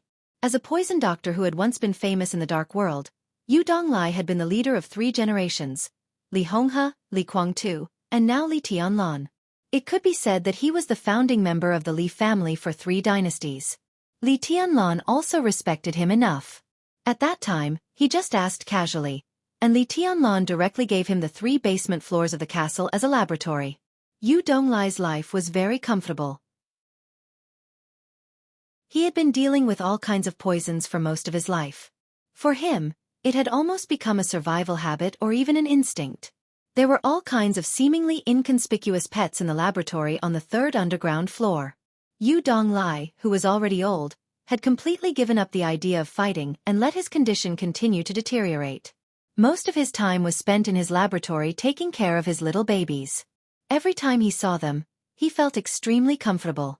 The old man's children had all died on the battlefield. Only his granddaughter was left, and now she had a husband. Yu Qingyan had decided to marry Ning Qianqing in May next year. Because of this, Yu Donglai had met and talked with Ning Ziyuan, the commander of the Tiannan Freedom Corps, several times. Even among the current top officials of Emperor Dong's palace, Ning Qianqing's future was destined to be one of the best. His martial arts might not be invincible, and it seemed difficult for him to even enter the peak of the thunder-shocking realm. But the position of Mayor Shenyuan had already determined his future identity. As long as Li Tianlan did not fall, Ning Qianqing would inevitably become one of the directors standing at the peak of Zhongzhou state in 20 years. Even if he was not the president or the prime minister, he would certainly be a person with real power. Yu Donglai was very satisfied with his grandson-in-law. Now, I just hope that Qianqing and Qingyan will have children later after they get married. They are still young, so there is no hurry. As for me, I think I can live for many years. If their children are born a few years later, I'll have a few more years to spend with these little babies of mine. When my great-grandchildren or granddaughters are born, I'll have to take care of the 2 little guys' children. These little babies of mine. Oh, my little babies. In the huge laboratory on the third underground floor, Yu Donglai happily introduced the internal facilities to Qin Weibai, who followed him. He sounded very happy when he talked about Ning Chenqing and Yu Qingyan. But when he thought of their children and the cute little babies in front of him, his tone inevitably became a little complicated and melancholy, with a trace of expectation and reluctance. Qin Weibai stood beside Yu Donglai, and quietly looked at a creature that looked like a big frog in an exquisite window in front of her. The big frog was also staring at Qin Weibai. After a short moment of eye contact, its belly bulged and it spat out a mass of green mucus. Qin Weibai frowned slightly and felt a little disgusted. Your little babies are really ugly. Maybe you are as ugly in its eyes. Yu Donglai laughed and knocked on the glass of the window as if he was greeting the big frog. The big frog jumped up and down and spat out another mouthful of green mucus. The window began to shimmer, and the temperature inside the window began to drop. The gravity inside the window also seemed to have changed slightly. The green slime that rolled down the glass gradually gathered in one spot, slowly condensing in the corner, and finally slid into a transparent container in the window. Qin Weibai frowned slightly and looked away. Next to the big frog, there was a lump of black meat of an unknown species. The meat was slowly wriggling, and there was a black liquid in it. Qin Weibai looked away again. There were countless windows in the huge space on the third underground floor. Almost every window had some strange animals or plants. But at first glance, there were really not many things that were pleasing to the eye. Combined with the cold and damp environment on the third underground floor, Qin Weibai couldn't help saying, "Old man, your taste is getting heavier and heavier." Really? Yu Donglai asked in reply. You weren't like this when I knew you. At that time, you were still cooking and huiting. It seemed that you were more interested in studying the menu. Qin Weibai felt a little helpless. That's because the environment didn't allow it. Yu Donglai sighed and said, if I had such a lab back then, I wouldn't have bothered to study the menu. Take a look at this. This is called black moon grass. It's my latest invention. If you grind it into powder and mix it with the little frog's poison, it will become an extremely active poison. If eaten, the target's internal organs will become fibrotic within half a year. In the later stages, this poison can even absorb the activity in the human's blood. Basically, there's no cure for it. You're not interested? Then look at this. I haven't decided on a name for it yet. If you grind it into powder and put it in the food and drink, it's colorless and tasteless, but it can quickly burn fat inside the human body. I can guarantee that even the body of an invincible realm expert can't bear the effect of this drug and become weaker and weaker in the shortest time. Isn't it awesome? Qin Weibai listened quietly and suddenly said, to put it bluntly, isn't this a diet drug? It's different from diet drugs. This kind of drug can burn fat even for people who don't need to lose weight. It's possible to turn them into dry people. Yu Donglai looked serious. Qin Weibai felt a little helpless. Old man, you're really getting more and more boring. You don't understand the fun of the old. Yu Donglai laughed and said, it's a hobby. Where's the thing I want to see? I think everything here is what you want to see. Yu Donglai muttered and walked to the depth of the laboratory. Don't tell me you don't know what it means for me to put the laboratory here. Qin Weibai smiled and didn't speak. Of course, she knew what it meant to put Yu Donglai's laboratory here. It not only meant that Li Tianlan had absolute trust in him, but also meant that Li Tianlan recognized his ability as a poison doctor. The castle had 6 floors above ground and 12 floors below ground. Strictly speaking, there was nothing particularly important on the 6 floors above ground. The real secrets were all underground. Except for the warehouses on the 1st and 2nd floors, from the 3rd floor onwards, every floor below had secrets of Emperor Dong's palace. To say the least, even if Li Tianlan was not in Emperor Dong's palace in the future and the enemy broke into Emperor Dong's palace or even broke into the castle, Yu Donglai could use his laboratory to completely turn the space on the 3rd floor into a poison battlefield to protect the secrets of the lower floors. From this point of view, the ugly animals and twisted plants in the laboratory could be regarded as part of the trump card of Emperor Dong's palace. This was what Qin Weibai needed to see. But it was not what she wanted to see most. I always feel that you're a little eager. Are you going to use this thing to plan something again? Yu Donglai took Qin Weibai to a completely sealed area of the laboratory and asked casually. You'll know soon. Qin Weibai's voice was a little expectant. Yu Donglai shrugged slightly and put his hand on the door handle. He verified his fingerprint, entered the password, scanned his pupils, and verified the password again. Click. There was a clear sound. The alloy door opened slightly to both sides, and behind the door, a space the size of a living room appeared in front of them. Chirp.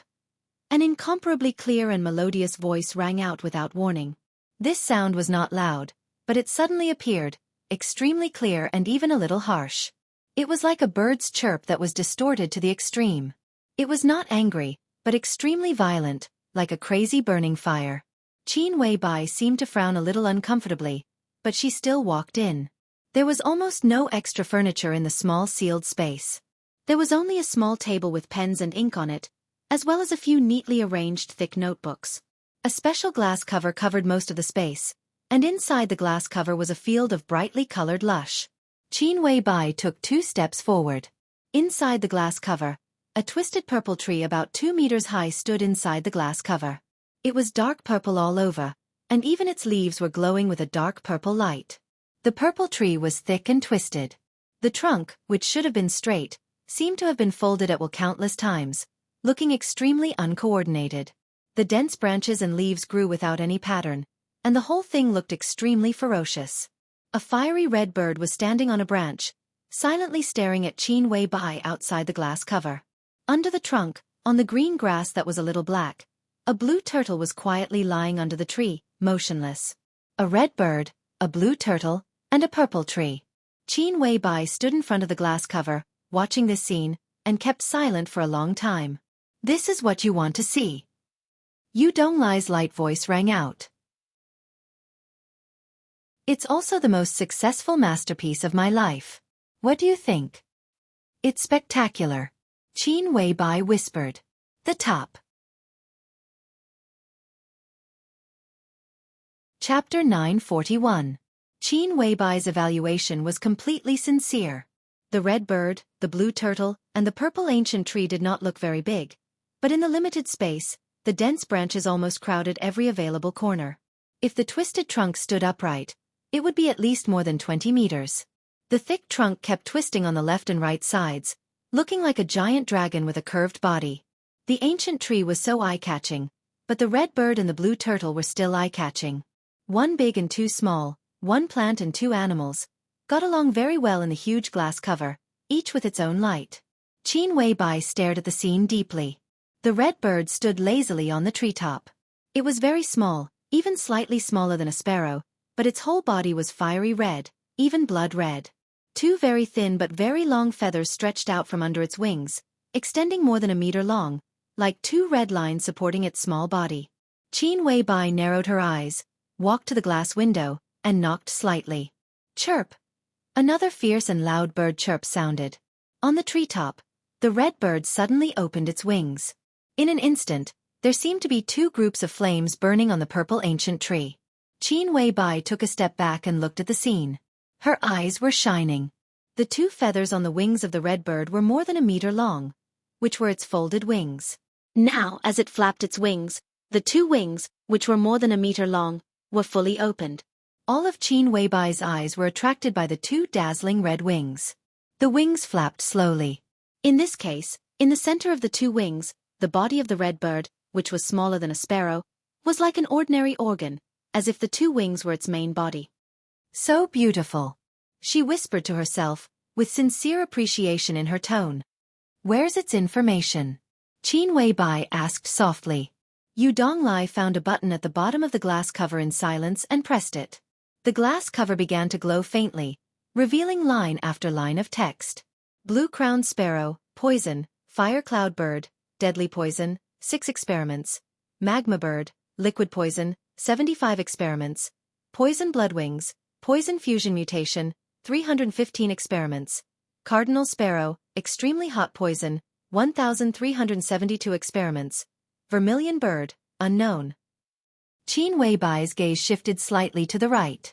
Similarly, a piece of text appeared on the glass cover on the right.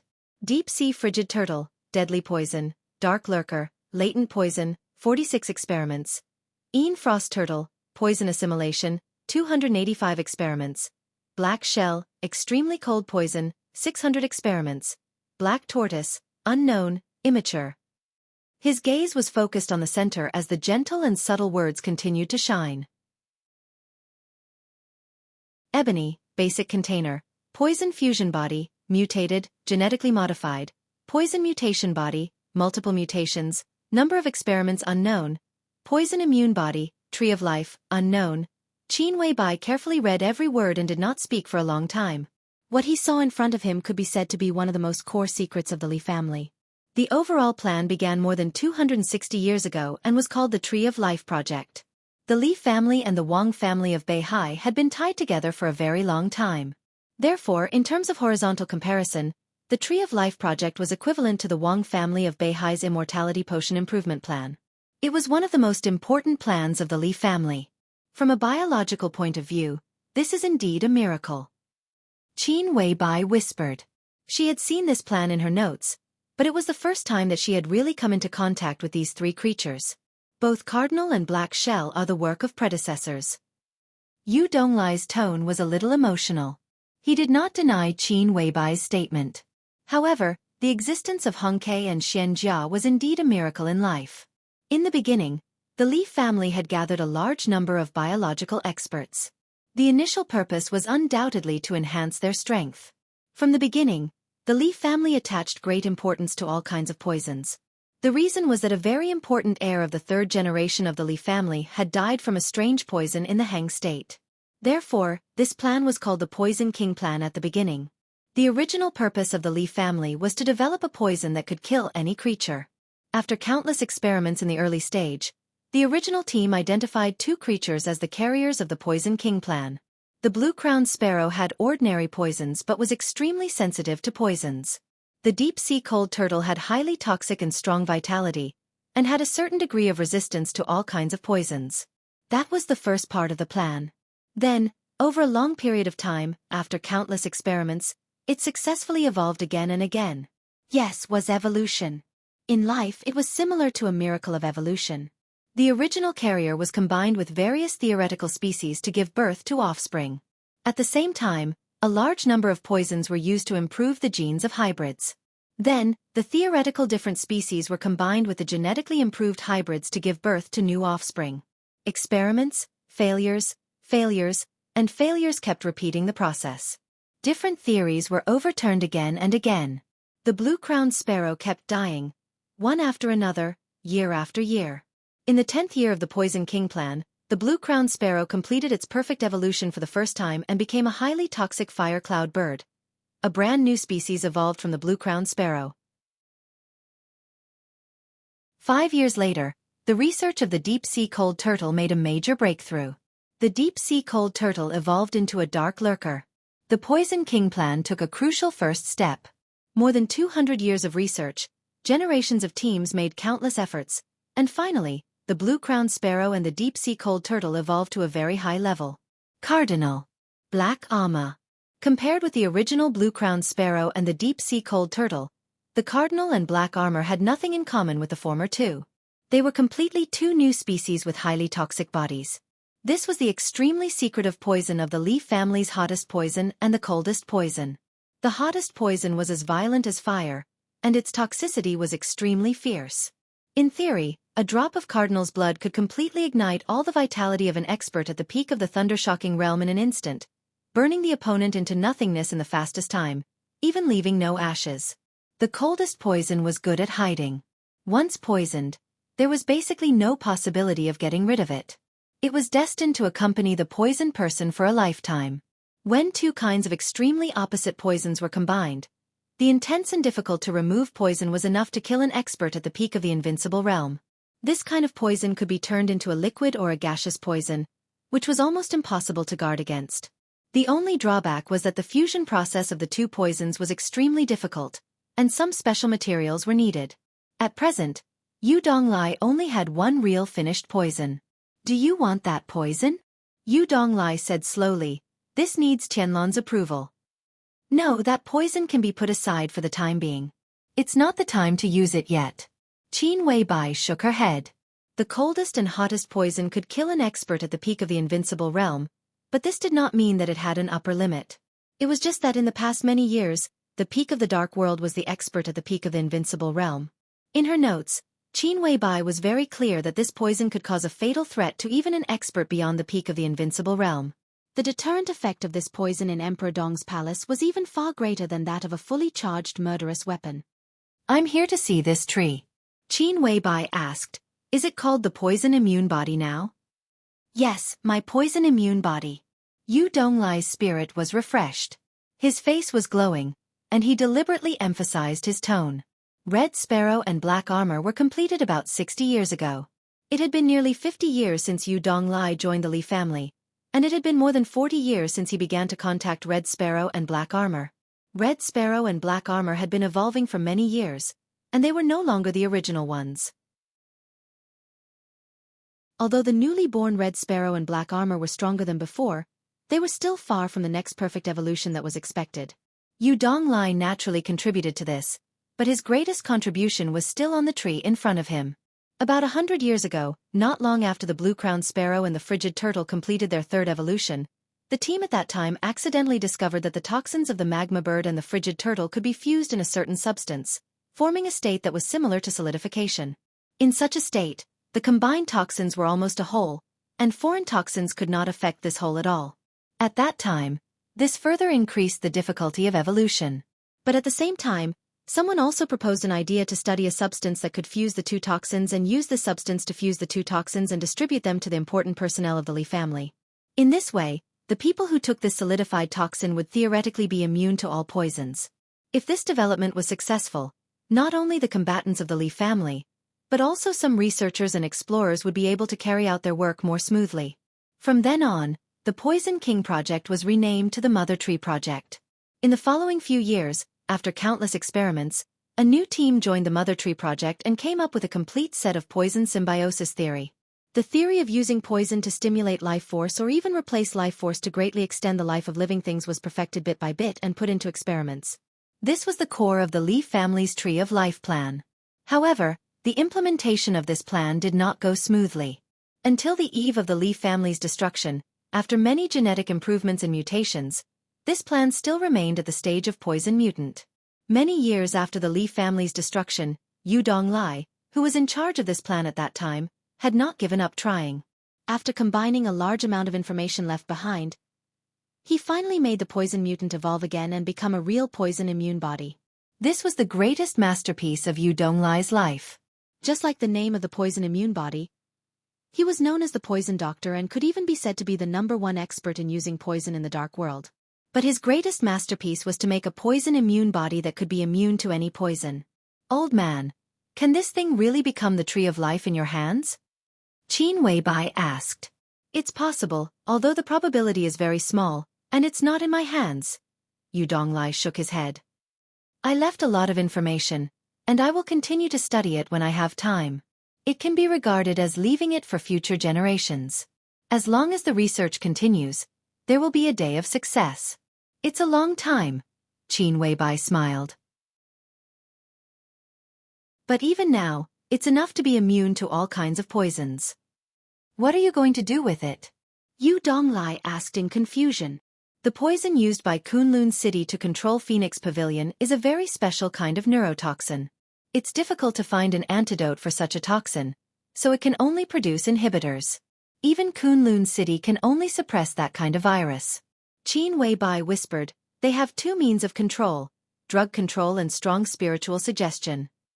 The problem of spiritual suggestion is not a problem for me, so..." Qin Weibai smiled gently, and her eyes were indescribably bright. "Li Qingqing will soon arrive in Tiannan. As long as this tree can successfully make Li Qingqing immune to the neurotoxin of Kunlun City, then the next thing is very simple."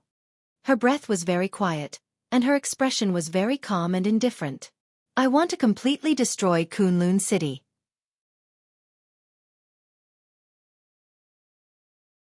Chapter 942. After sending Lin Fengting to the plane, Li Tianlan watched the plane get farther and farther away in his sight and finally disappear. He stood straight and gently breathed a sigh of relief and looked at Lin Yuxian beside him. Lin Yuxian looked a little melancholic and helpless. It might not be appropriate to say that Lin Fengting said goodbye to Li Tianlan, But as a son, Lin Yuxian came to see off his old father with sincerity. But from beginning to end, Lin Fengting did not say a few words to his son. He just talked with Li Tianlan about the origin of the murderous weapon in the cafe. Lin Yuxian was busy with various checks on the plane. After the check, Lin Fengting also left. "What are you thinking about?" Li Tianlan looked at his expression and asked casually. "I wanted to tell him about Qingqing, but I didn't have the chance." Lin Yuxian shook his head. Li Tianlan's mouth twitched. "Don't you think it's too early? Don't say that you are familiar with her. At most you just met her, right? She may not even remember your name." "Am I so insignificant?" Lin Yuxian's tone was puzzled. Li Tianlan took out a cigarette and threw it to Lin Yuxian. Then he turned and walked to the black car parked in the airport. "Anyway, it's too early. You can't let Uncle Lin directly propose marriage with the power and identity of the Lin clan, can you? Even if Uncle Lin is willing to do this for you, Li Shi, who has had enough of it, may not accept it. I suggest you wait. Today we go back to Tiannan. I will try to arrange some opportunities for you to be alone. Then it's up to you." "All right." Lin Yuxian hesitated and nodded. He opened the door and sat in the driver's seat. He asked curiously, "What did my dad say to you? For such a long time?" Li Tianlan glanced at him and did not hide anything. He raised the information in his hand and said, "There are some other questions about the origin of the murderous weapon." If Lin Yuxian was still the heir of the Lin clan, he would know these things sooner or later. Even if he had been removed from the list of heirs, he would definitely know some things in the future. Carefree was destined to be an absolute secret between the Wang family of Beihai and the Lin clan, but the patriarchs of some important branches would definitely know about it. Not to mention anything else, the patriarch of the Lin clan's branch in Europe would definitely know about the existence of Carefree, and Li Honghe obviously knew about it back then. Even though Lin Yuxian was no longer the heir of the Lin clan, his importance in the Lin clan was beyond doubt. The Lin clan was the god of war in Jianghu in the clan's plan, which meant that all branches of the Lin clan in Asia would be led by Lin Yuxian. For For Tianlan, Lin Yuxian would also be the most important ally of Emperor Dong's palace in the future. It was not inappropriate to tell him about his carefree life. After Tian Lin and Chen Lin Yuxian was he Lin. After listening to Li Tianlan's words, Lin Yuxian was silent for a long time before he asked with some uncertainty. "You could say there is, but you could also say there isn't." Li Tianlan said faintly, "No one can be sure of Wuyo's state, but its activation ability is very high. If it fights alone, its energy will be exhausted very soon.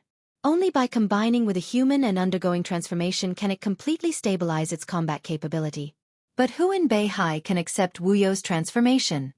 It wasn't that there wasn't such a candidate, but it was obviously very difficult for Beihai to make up his mind. Wang Xianxia would not do that unless it was absolutely necessary, let alone Wang Tianzong and Summer Solstice. It was related to the core foundation of the Wang family of Beihai. In this case, even Di Jiang could not be completely trusted. Only in the hands of the lineal descendant of Beihai could Wang Xianxia rest assured. After all, strictly speaking, Carefree were not very loyal to Beihai and the Lin clan. Rather than saying that they were guarding Beihai and the Lin clan, it was better to say that they could not leave the place where they lived. This also meant that Beihai was likely to have no candidate who could accept Carefree's transformation. In this case, Carefree might make people afraid, but it was not impossible to solve. Li Tianlan was not very afraid of Carefree's combat capability, but as the core of the life metal, its serious suppression on Heartless was the most troublesome part for him. But in a short time, he could not find any solution. Lin Yuxian frowned and said nothing. "It's nothing," Li Tianlan said quietly. "After all, in the upcoming decisive battle, Beihai and I are not enemies. Maybe there will be a conflict in the end, but it will be after the enemy is killed. At that time, it is unknown how much threat Carefree can pose. It is unlikely that Beihai will use Carefree to deal with you, but that is the core of the life metal. If Beihai uses the core to plot against Heartless, this chapter is not over. Please turn the page." Lin Yuxian was a little hesitant. "It's okay." Li Tianlan looked out of the window and said faintly, "I said it in the desert. Now it is time to let the dark world know that even without Heartless, I am still invincible." A strange light flashed in Lin Yuxian's eyes. Tianlong. The car quietly left the airport. He suddenly shouted. Li Tianlong glanced at him. Shall we find a time to compare notes? Lin Yuxian said with a smile. You and me? Li Tianlong laughed. What kind of request is that? Just think of it as me overestimating myself. Lin Yuxian was still smiling. His smile was very peaceful. Li Tianlong nodded without hesitation and said, Okay. Thank you. Lin Yuxian's tone was very serious. Li Tianlong shook his head, thought for a moment, and said, After the decisive battle in Beihai, leave Emperor Dong's palace. After returning to Tiannan, bring military counselor here to discuss it. Emperor Dong's palace is not short of resources now. Whatever you need, Emperor Dong's palace can give you: money, connections, talents, anything. I can also transfer some people to help you for the time being. There is about less than a year left. During this period, we can compare notes more. After the election, the situation in Jianghu state should stabilize. I hope that you can become an invincible realm expert by then. If everything goes well, it will be time for you to replace Kunlun City. Lin Yuxian had never been a vassal of Emperor Dong's palace. Even though he was now the commander of the nightmare army of Emperor Dong's palace, Emperor Dong's palace had always positioned him as an ally, not a subordinate. By integrating into Emperor Dong's palace, he would integrate into Jianghu state, establish his own branch, rebuild academy platform, and replace Kunlun City. This was the direction that Lin Yuxian was heading for. However, he never thought that his pace would be this fast.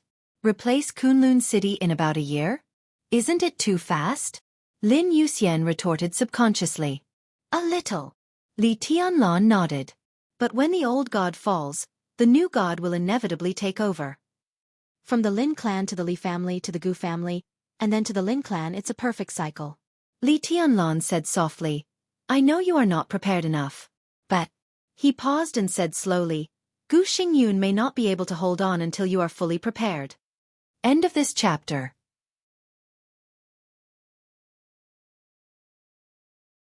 Chapter 943. When the taxi stopped in front of the sanatorium, the fiery sunset had disappeared. The cold chill was wrapped in the night and enveloped the world. He got out of the car and quietly looked at the warm lights in the sanatorium in front of him. He stayed there as if he was lost in memories. On the bustling street, the dense traffic flowed by. He stood quietly, looking at the direction of the sanatorium with exhaustion and confusion, like a travel-worn passerby. He couldn't tell why he came here. It was completely out of instinct. When he got the news about her, he didn't think, hesitate, or make a choice. He wanted to come here, so he came. Emperor Dong's palace was different from Kunlun City. Li Tianlong was also different from Gu Xingyun. So he knew very well that he couldn't watch silently like before. If he didn't want to lose her again, he had to try his best to fight for it. The turbulent memories were like a monstrous tide, with unparalleled power in the night. That kind of power pressed him firmly in place, and all the scenes in his mind were long and illusory like scenes of the past. The past flashed silently in his mind. He laughed.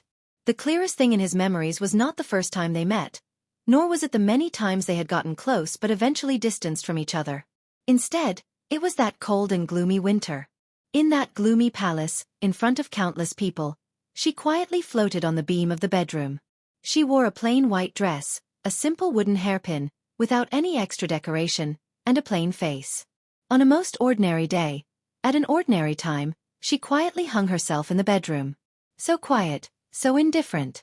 That year on that day, her figure swayed in front of him like a sharp knife, piercing through his flesh, piercing through his chest, piercing through his heart, as if his entire body was being torn into countless bloody pieces. In his memory, it was a tragic world that could no longer be described as tragic. Some people's families were ruined, some were separated from their families, some were betrayed by their families, and some died without a complete corpse. One after another, those who stood at the peak fell with endless glory and glory. Now when he thought about it again, no one could escape unscathed. His memory was full of death, blood, and betrayal. One by one, they ended miserably and left miserably. Some died with their eyes open, and some lived a life worse than death. It was an era full of darkness and cold colors. As a survivor of that era, he was undoubtedly lucky. Lucky to see the woman he loved die in someone else's bedroom. He was fortunate enough to see his father, whom he worshipped, personally dig out his own heart. He was fortunate to see everything he had fought for being easily crushed into dust by the general trend. How lucky! The most fortunate thing was that he was still alive and had the opportunity to change everything. He took a deep breath and suppressed his overflowing thoughts bit by bit. He walked forward slowly, took out his phone, and made a call. The call was quickly connected. Saint's surprised voice sounded. Xianxia. It's my honor to have my name appear in His Highness's address book. Xianxia chuckled. Saint remained calm and collected himself. He said calmly, "Why are you looking for me?" No matter how low-key Xianxia was, no one dared to say that he was a nobody. He went from the fire-flaming realm to the half-step invincible realm overnight. He was one of the most dazzling young people in Jianghu state today, the son of Jiang Shan. He was a general of the army headquarters and the former vice-marshal of the Snowdance Corps. No matter which identity he had, no one would think that he was a nobody. Saint would naturally remember his contact information. Not only him, but the name Jiang Shangyu was also marked as an important person even in Li Huaqing's address book. I'm at the gate of the sanatorium in Yuzhou. Jiang Shangyu's smile was peaceful. In the night, it was a smiling face that would make people feel very warm. I want to go in and visit Ms. Li Shi, and Qingqing. On the phone, Saint was silent for a moment. If His Highness wants to report to His Majesty Li Tianlan, I can wait, Jiang Shangyu said calmly. His attitude was neither too high nor too low. When he talked about Li Tianlan, he naturally used the title of His Majesty, which made people feel no malice. Jiang Shangyu had always been a little strange about his position. After the chaos in Snow Country, his declaration that he had grown up was undoubtedly tantamount to officially parting ways with Kunlun City. Similarly, his relationship with the Wang family of Beihai was not good. His relationship with Li Tianlan was even worse. No one in Jianghu State would ignore the existence of Jiang Shangyu. But seriously speaking, it seemed that no one really regarded him as an enemy. For a moment, it was not easy for Saint to determine his relationship with Jiang Shangyu. All the superpowers, including Emperor Dong's palace, might be on guard against him. But speaking of hostility, it seemed that there was not much to say. Even after the incident in Beijiang today, it was still the same. The sanatorium was not a forbidden place. If Jiang Shangyu wanted to come in and visit Li Shi, he would go through the normal procedure. He would greet Saint, and Saint would not find any reason to refuse. No need, Saint said slowly. I will greet the guards. You can register and come in directly. Thank you. Jiang Shangyu smiled and hung up the phone. The registration was very simple, and entering the sanatorium was even more unimpeded. Walking through the tree-lined path in front of the sanatorium, at the end of the road, military counselor was standing there quietly. Seeing Jiang Shangyu coming over, he nodded slightly. I asked Li Shi. Saint said blandly. She agreed to see you. Jiang Shangyu smiled and said, Thank you. Saint turned around and led the way. After 2 steps, he suddenly asked, Do you know about what happened in Beijiang? Yes. Jiang Shangyu nodded naturally. Huang Tong was too outrageous. He deserved to die. His Majesty Dong Huang did a good job. In fact, before I came, my father asked me to say thank you to His Majesty. Even before the blockade action, Huang Tong's military rank was only the same as Jiang Shangyu's. Now, with his death, the army headquarters had confirmed his treason. Therefore, when talking about Huang Tong, he would naturally not be polite. Thank you? Saint repeated, Thank you. His tone was a little playful and gloomy. Indeed, it is necessary for you to say thank you to His Majesty. If His Majesty is in the sanatorium, I will say it to him in person. Jiang Shangyu's smile remained unchanged. Saint took a deep look at him, narrowed his eyes and suddenly asked, Is this what the counselor wants? I don't know what you mean. Jiang Shangyu said with a smile. Your Jiang family wants to take over Beijiang in one bite. You are very ambitious, but have you ever considered the problem that you can't take it? Saint was still calm and collected. If he was facing Jiang Shan, no matter how well-educated Saint was, he would inevitably sneer at him. But facing Jiang Shangyu, he had no such thoughts at all. This might also be Jiang Shangyu's characteristic. He was also arrogant, but on some sensitive matters, he could infinitely reduce his sense of existence to the extent that he did not attract attention at all. We never consider problems that don't exist. Jiang Shangyu's voice was soft, but there was a hidden needle in it. In other words, the possibility of not being able to take over Beijiang did not exist at all? Saint raised his eyebrows and said in a low voice, I have thought about it for a while, but I still can't figure out who you can rely on. If you don't have a strong enough backer, even if the Jiang family manages to take over Beijiang now, they will spit it out sooner or later. The parliament can't let Beijiang stay in this state for a long time. His Majesty doesn't want to see this situation either. At that time, how can you resist it?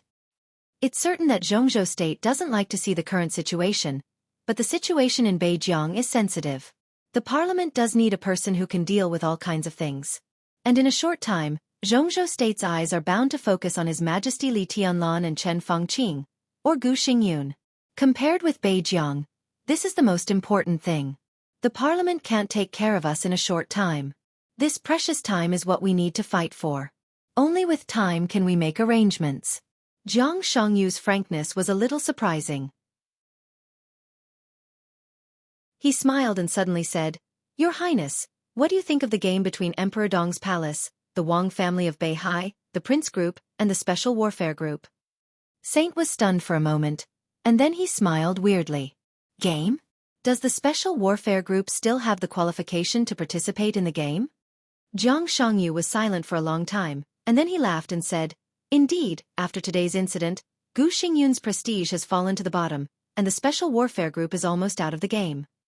There was no doubt that Gu Xingyun's failure had extremely serious consequences, but the more serious consequence was that he lost to Li Tianlan, who was at the height of his power, when the Special Warfare Group was caught in the scandal of treason. The relationship between Kunlun City and the Burning Legion could not be explained clearly until now. Gu Xingyun's failure would cause the foundation of Kunlun City to fall apart. Game. Now it seemed that this word was almost a joke when applied to Kunlun Chen. So, isn't the answer very obvious? Saint said slowly. Great minds think alike. Jiang Shangyu was silent for a while, and then he smiled implicitly. The Special Warfare Group is out of the game, and the Prince Group is doomed to fail alone. Emperor Dong's palace and the Wang family of Beihai.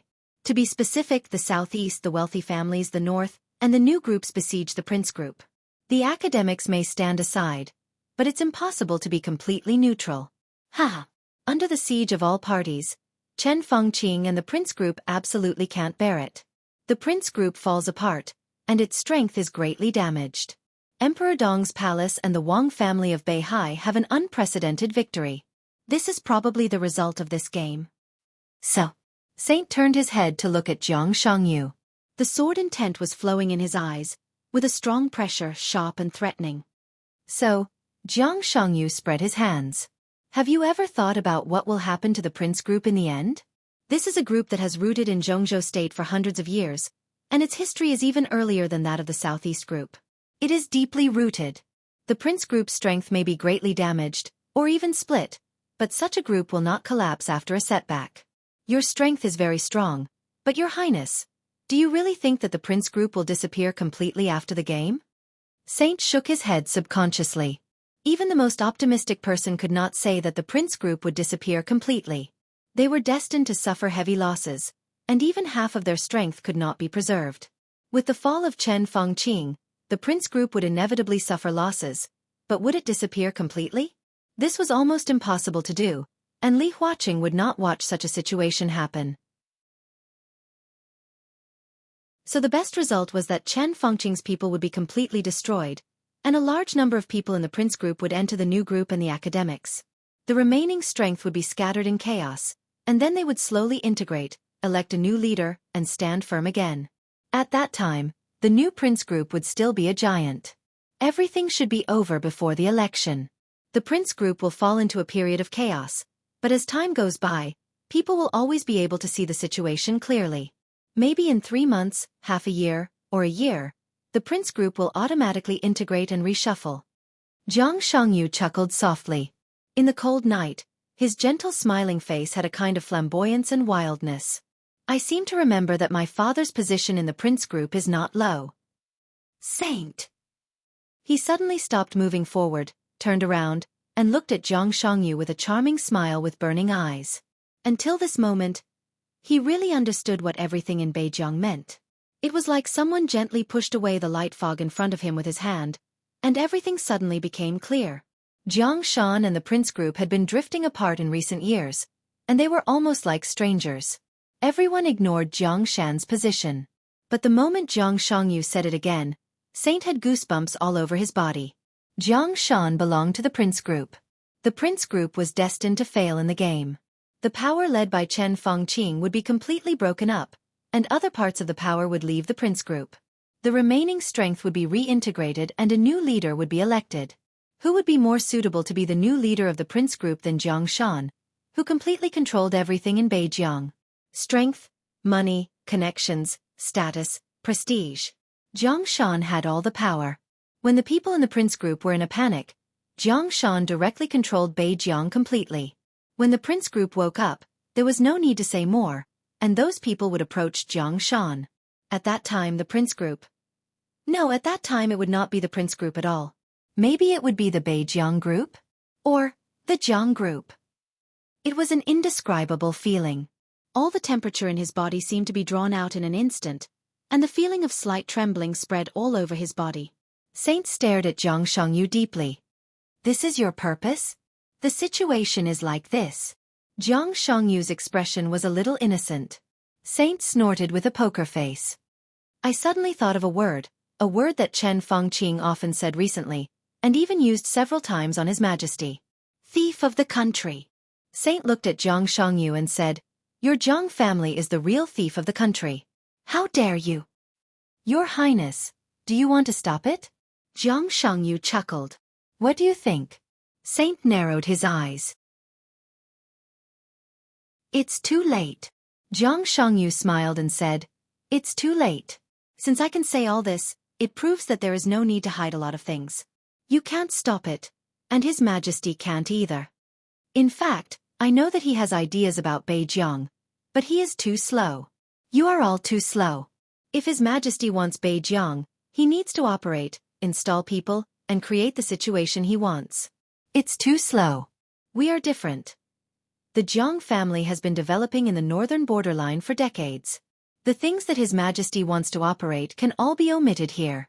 We can go straight to the point and form today's situation. It's really too late. You, Jiang Shangyu chuckled. It's too late. You're right. Saint was silent for a long time, then slowly nodded.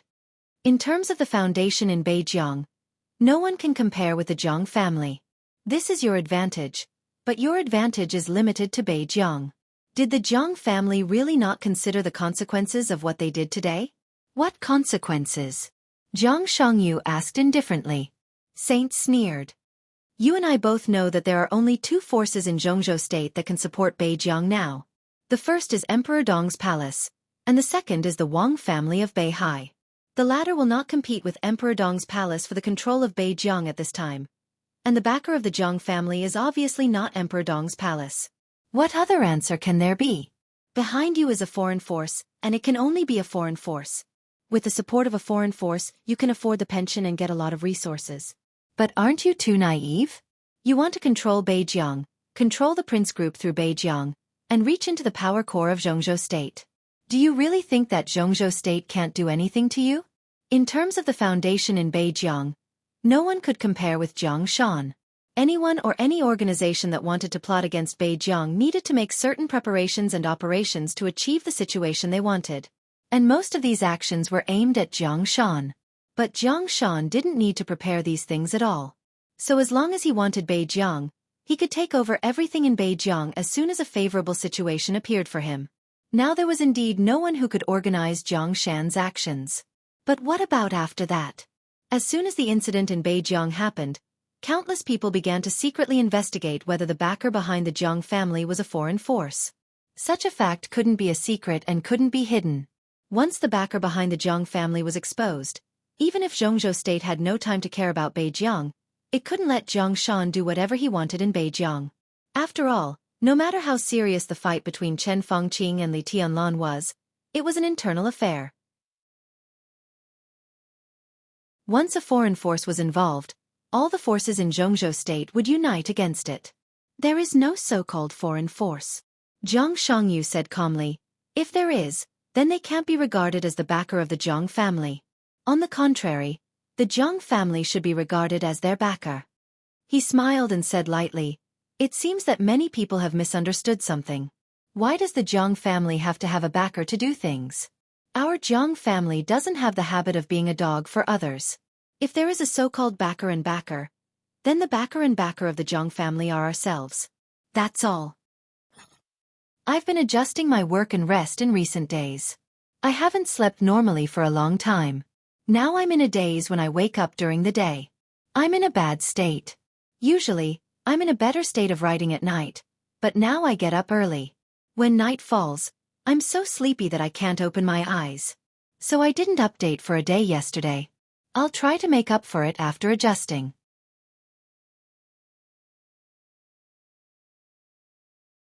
Chapter 944. After eating some light but reasonably well-matched nutritious meals, Li Qingqing took the initiative to clean up the dishes and dim the lights in the ward. Do you want to rest now? She sat down on a small bed that was temporarily arranged in the ward, looked at Li Shi, and asked softly. I'm not sleepy. Li Shi shook her head, and a smile appeared on her pale face.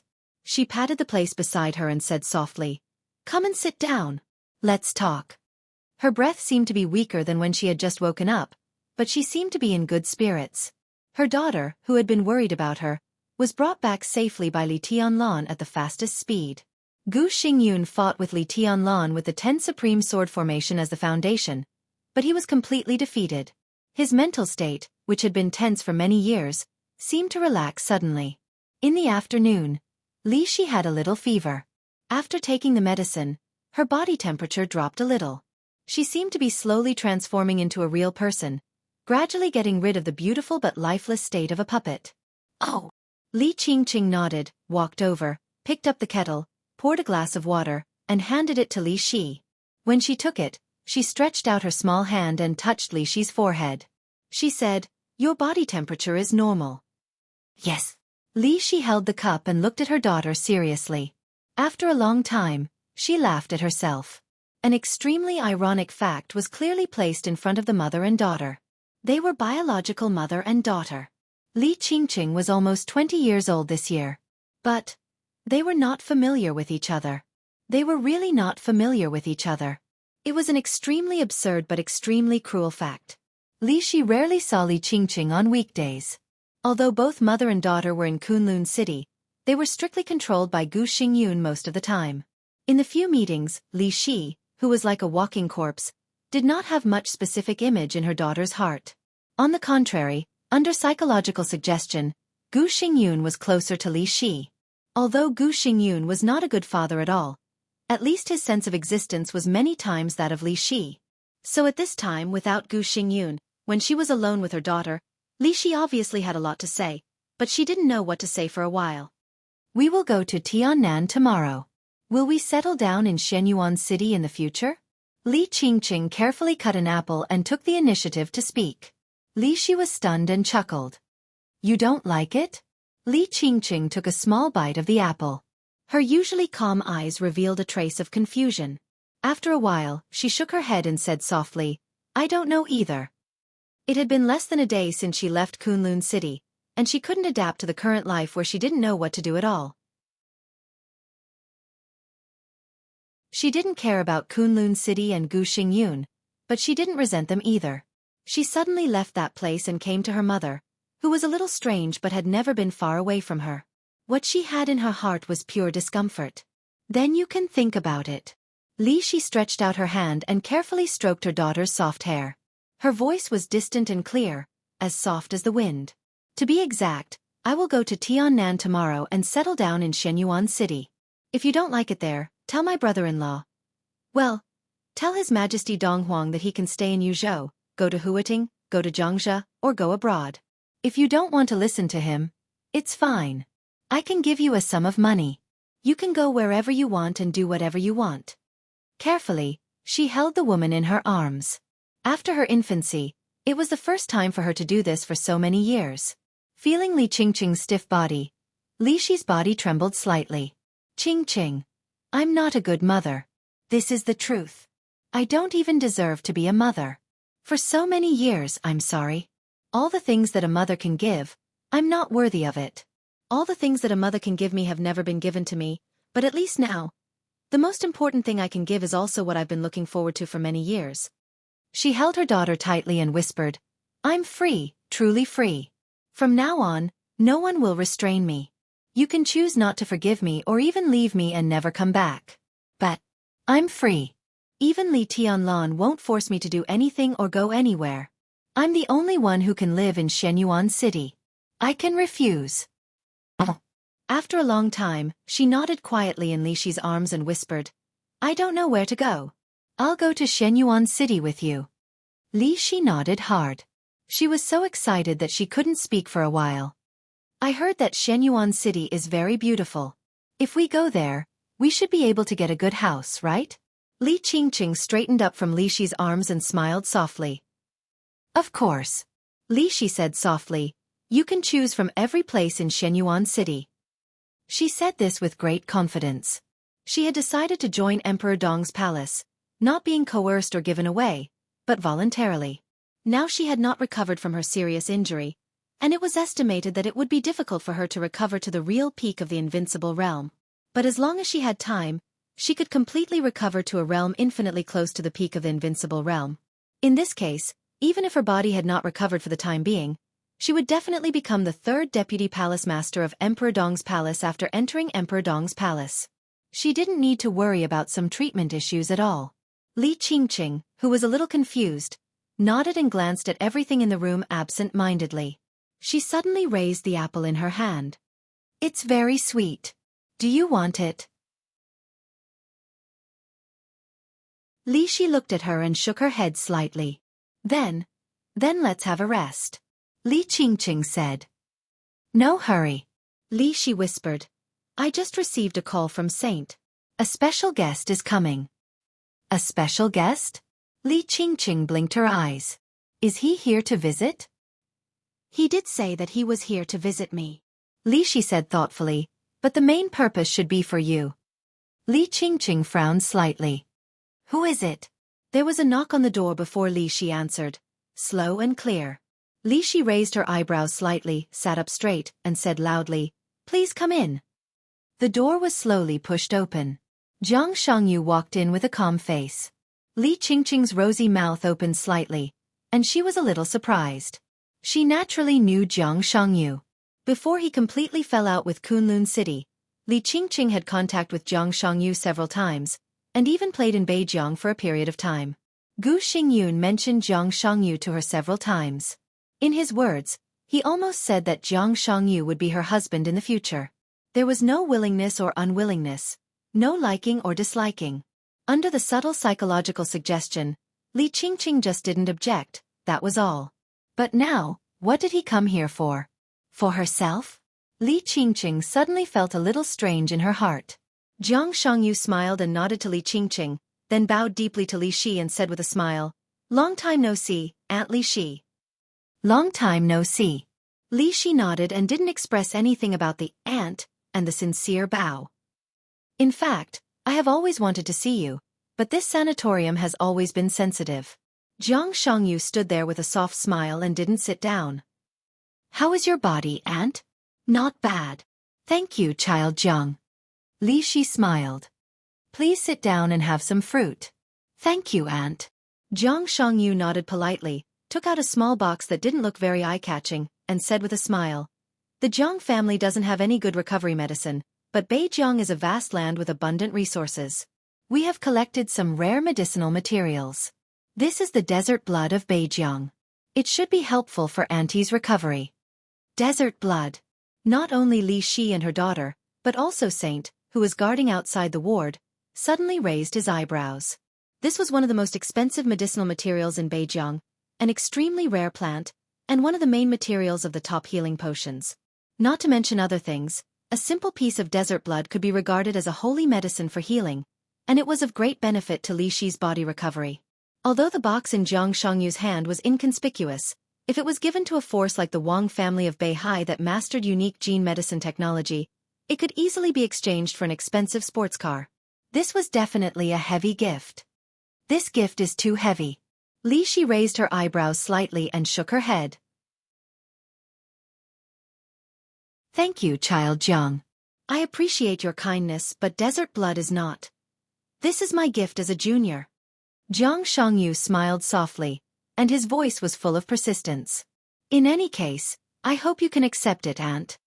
Li Shi pondered a little, glanced at Li Qingqing, and nodded. In that case, thank you, child Jiang. Jiang Shangyu waved his hand casually and sat down on the chair. Child Jiang, you came here today not just to visit my injury, right? Li Shi took the box and asked calmly. There is one more thing I want to discuss with you, aunt. Jiang Shangyu came straight to the point. He came a little late today, and it was not suitable for him to stay for too long at this time. Say it. Li Shi looked at him politely. It's about Qingqing. Jiang Shangyu hesitated a little and said it directly. His face was serious and sincere. Aunt, if possible, I want to take Qingqing away from you, Zhou. Ha!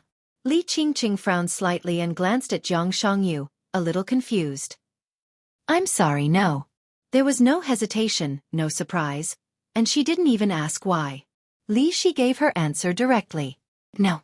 Simple and direct, without the slightest leeway. Jiang Shangyu was silent for a moment, looked at Li Qingqing, and said in a low voice, Can I ask why? Because you can't. Li Shi's voice was very light, but the content was extremely tough. Jiang Shangyu paused and fell silent. His request might be a little abrupt. But before he came, he really didn't expect Li Shi to be so tough. It was clear that she didn't want to talk about this topic at all. There was no reason why not. If he had to ask, that was no. Jiang Shangyu narrowed his eyes and looked at Li Shi quietly. Under the soft light, his pair of gentle eyes, which usually had a smile on them, inadvertently had a sharp and aggressive look in them.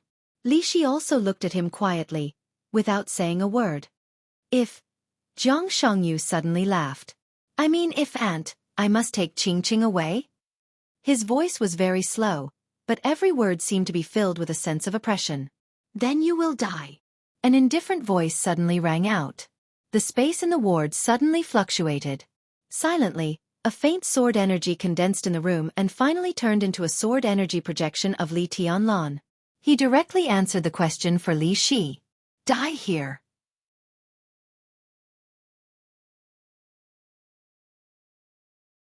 Chapter 945.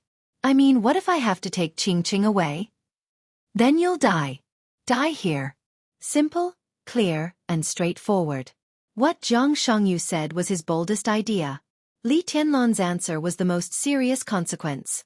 No one would doubt Jiang Shangyu's determination, but no one would doubt Li Tianlan's strength. The room suddenly quieted down. Li Tianlan's sword qi projection stood in the middle of the ward, looking at Jiang Shangyu lightly. Jiang Shangyu's pupils contracted slightly, and he smiled slowly. Your Majesty, long time no see. Li Tianlan was expressionless. Do you want to try to grab her? Jiang Shangyu's breath surged several times, and finally it slowly converged. He said with emotion, Your Majesty is as tough as ever. He did have the idea of grabbing people. Li Shi had not recovered. Saint was guarding outside. In such a case, if he suddenly took Li Qingqing away, he would have a great chance to escape. But it was completely different with Li Tianlan. When he entered the sanatorium, he did not notice Li Tianlan's breath, but now the projection of the other party appeared in the ward, so the real body must be not far away. Even if he could grab her, Li Tianlan had ruthlessness and would catch up with him in an instant. It made no sense to grab her by force. He sat in the chair again, spread out his hands, and smiled helplessly. Grabbing is not my intention. But you do want to do it.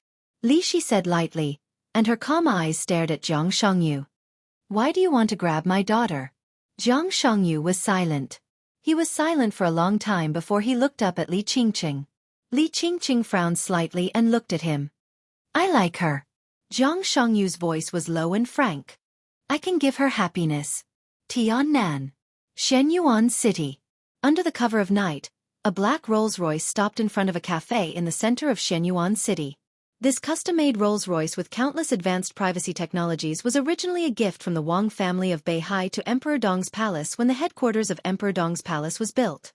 It was Emperor Dong's car, but now it had become Qin Weibai's special car. Wherever this car was, Qin Weibai was there. Horsewoman got out of the car, bowed slightly, and opened the back door of the car. Qin Weibai walked out of the car, looked at the cafe in front of her, and narrowed her eyes slightly. "Let's go." She stood in front of the door for a while before slowly walking into the cafe. The light in the cafe was soft and bright. A Caucasian lady with blonde hair and blue eyes was playing the piano attentively. Amidst the pleasant music, a figure in the corner of the cafe stood up and waved at Qin Weibai. Qin Weibai walked over with a calm expression. In the corner was a young man who seemed to always have a subtle smile on his face. When he saw that Qin Weibai had noticed him, he sat down again and looked at Qin Weibai with a somewhat presumptuous gaze.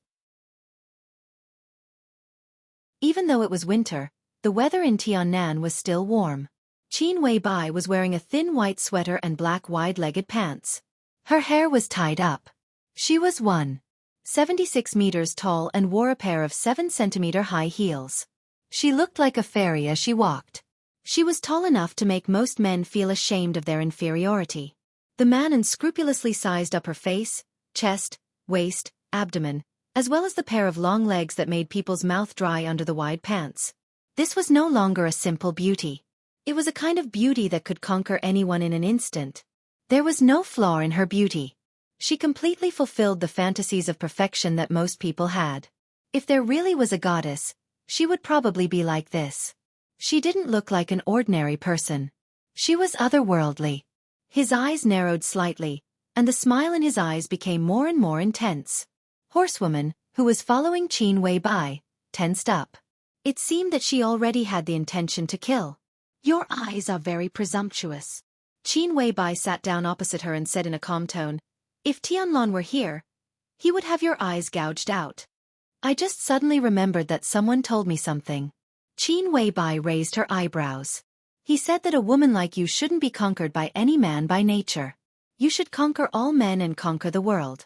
You should be a goddess high above, an inviolable queen." As long as he thought of how docile you would be every night, he felt like his heart was being twisted by a knife. He was in so much pain that he wanted to die. He turned a blind eye to the furious horsewoman. He laughed presumptuously and said presumptuously. His tone was full of emotions. Qin Weibai looked at him quietly. Her tone was somewhat puzzled and confused. After a long time she slowly asked, "Jiang Shangyu, are you tired of living?" "Don't do it." Jiang Shangyu smiled and said, "Otherwise, I can guarantee that I won't regret it." "I won't go with you." Li Qingqing finally spoke and said the first sentence after Jiang Shangyu entered the ward. "I'm sorry, but now I don't want to go anywhere."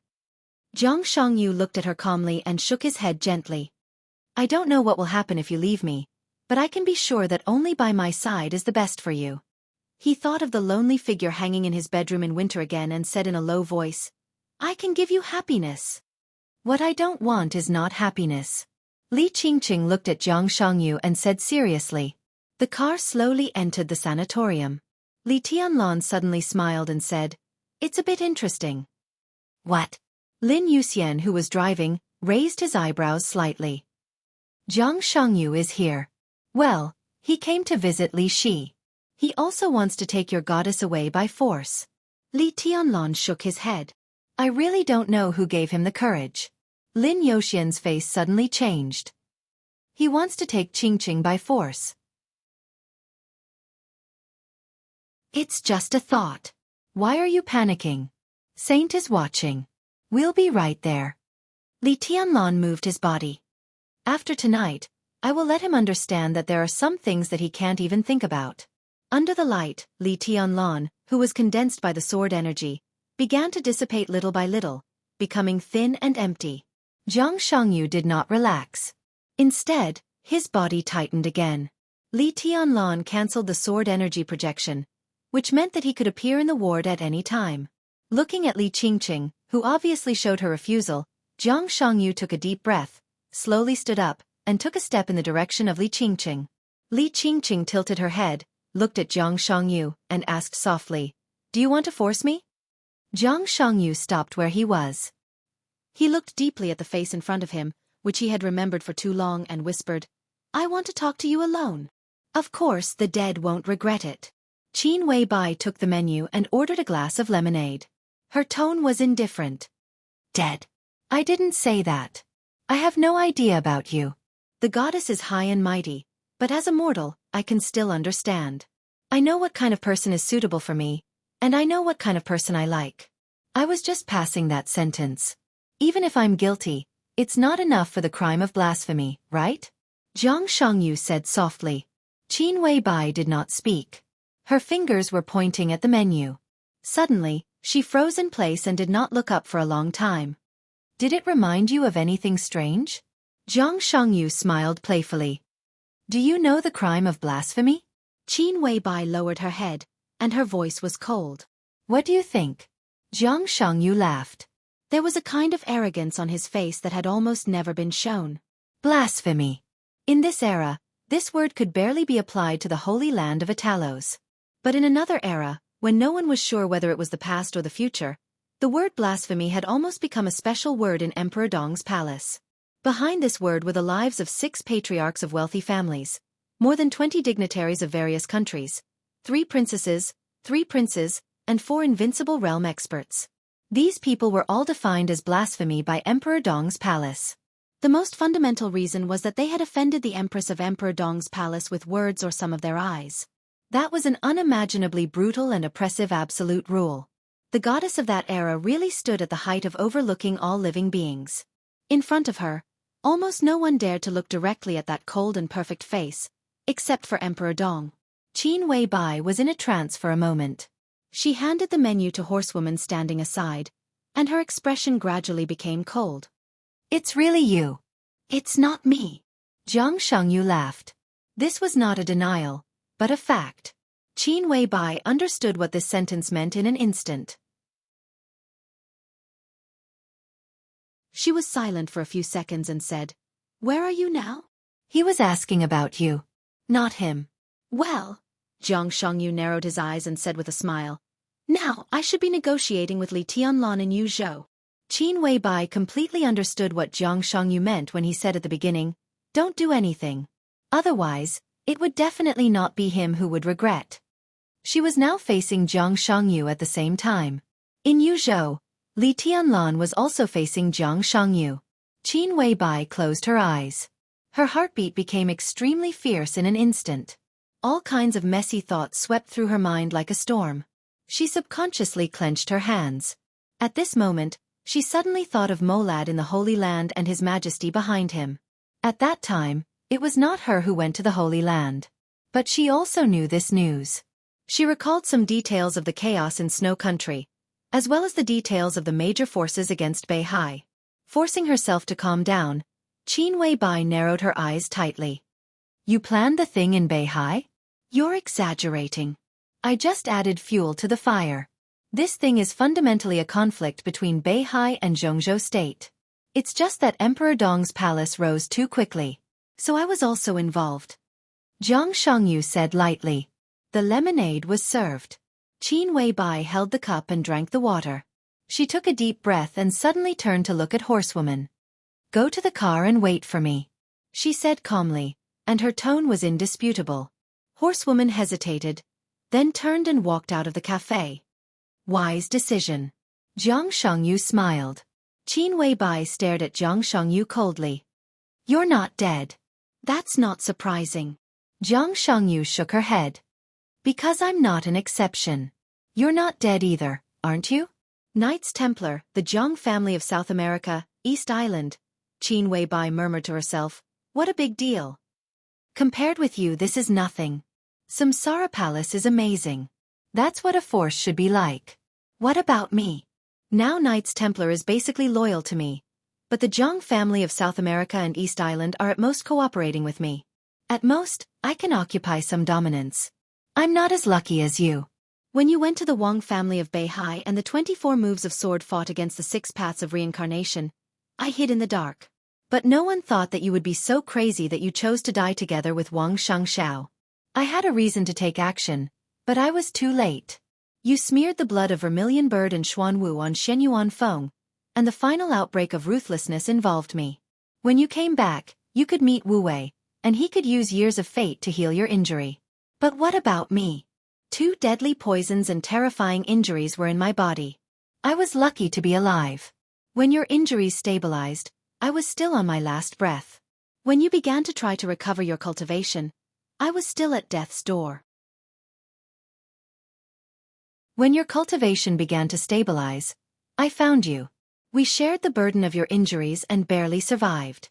Jiang Shangyu laughed and said somewhat mockingly, and then? When you left Zhongzhou State and began to build Samsara Palace, I probably just entered the Qi-controlling realm. When the master of Samsara Palace was famous, I hadn't even entered the fire-flaming realm. I can't compare with you. I have everything I have today because I carefully accumulated it little by little. You are different.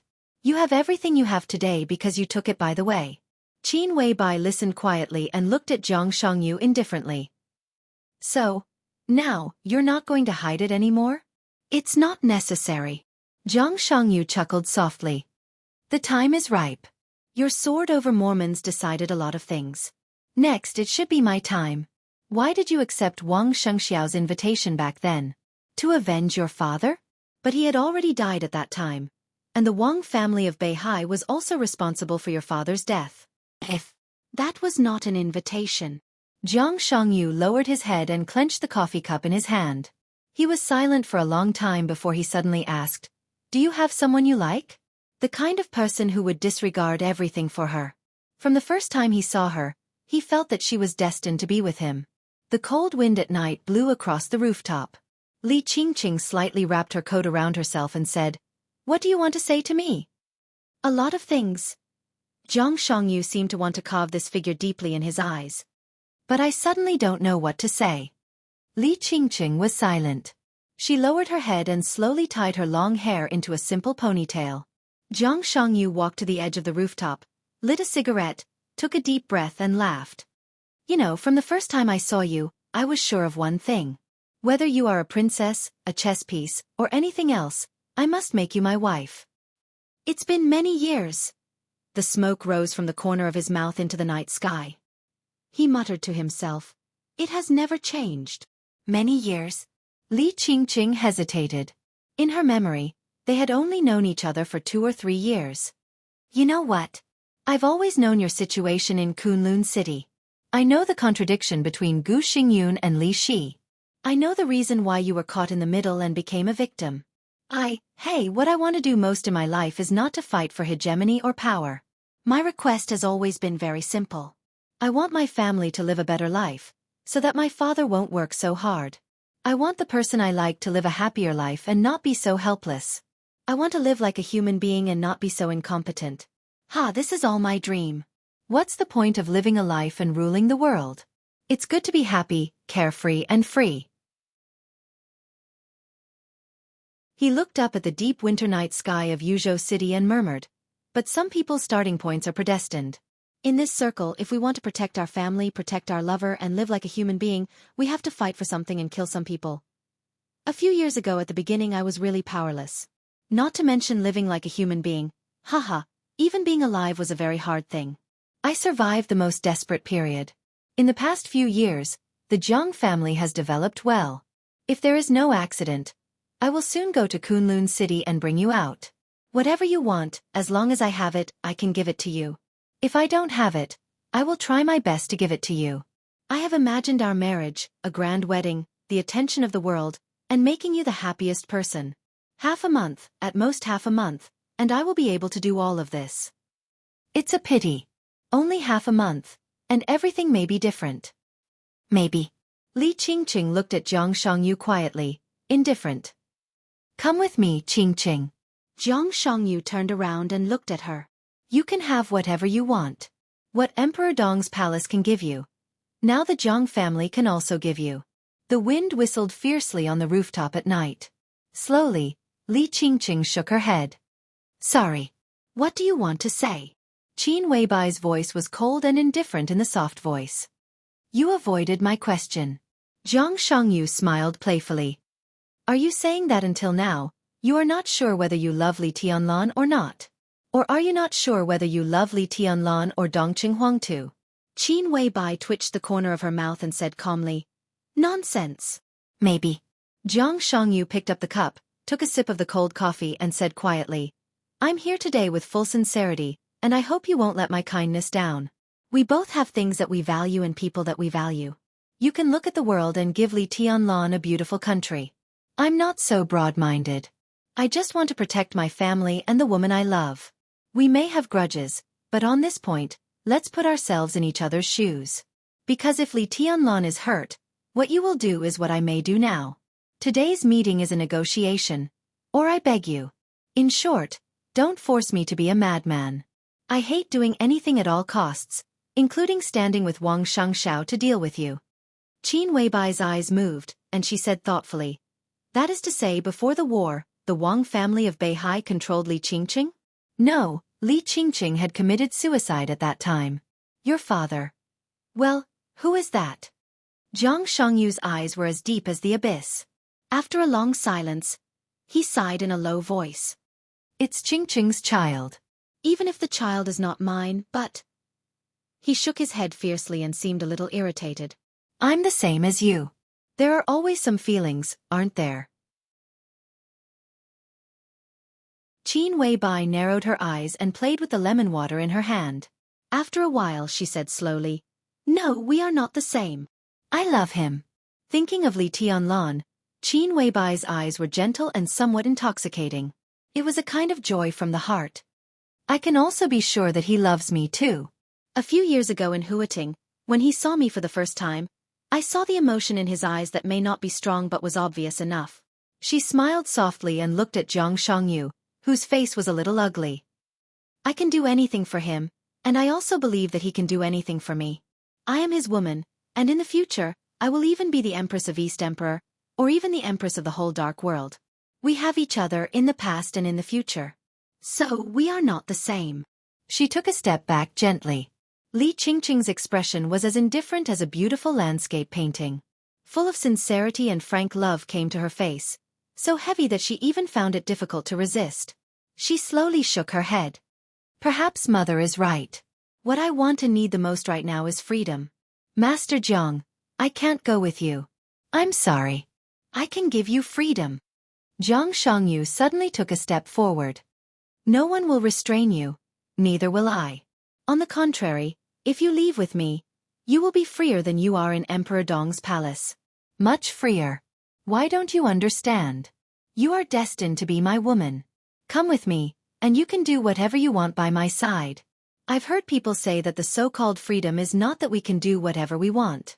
It is that we can do whatever we don't want to do." Some thin clothes fluttered in the night wind. Li Qingqing smiled faintly. She was quiet and tranquil, like a lotus. "I don't want to go with you. It is my freedom. You want to take me by force. No matter what you will give me in the future. In fact, I am not free." Jiang Shangyu was stunned. "Thank you, Master Jiang." Li Qingqing said softly, "Thank you for your love, but for me, I don't think it is a good thing to accept a relationship. As for marriage, now that I have freedom, I won't think about marriage.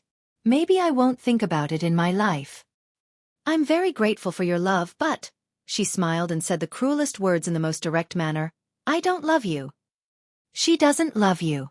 Qin Weibai looked at Jiang Shangyu, who was a little gloomy. "Li Qingqing doesn't belong to you in the past or the future. You have never owned her. Maybe you can give up everything for her. You want to change her fate, but in fact, you didn't do what you could. On the contrary, Tianlan has changed her fate. She is free. You have the right to pursue her, but you are not qualified to control her life under the excuse of loving her. You are not even qualified to sit here and talk about this topic. Do you think this argument can persuade me?" Jiang Shangyu's expression changed little by little and finally became expressionless. His voice was a little cold. "I'm not paranoid, but it doesn't mean that I don't insist. I was born as a human being, and I have always wanted to live like a human being. Everyone has something that they must insist on and can't give up. I don't want to persuade anyone. This is just a fact." Qin Weibai's voice was light. "A fact? If the fact is that Li Tianlan met Dongqing Rushi first, fulfilled the engagement and returned to the Dongqing clan, and then met you, but didn't talk to you, would you be willing to give up? Jiang Shangyu asked with a sneer. I'm different from you. I helped Tianlan.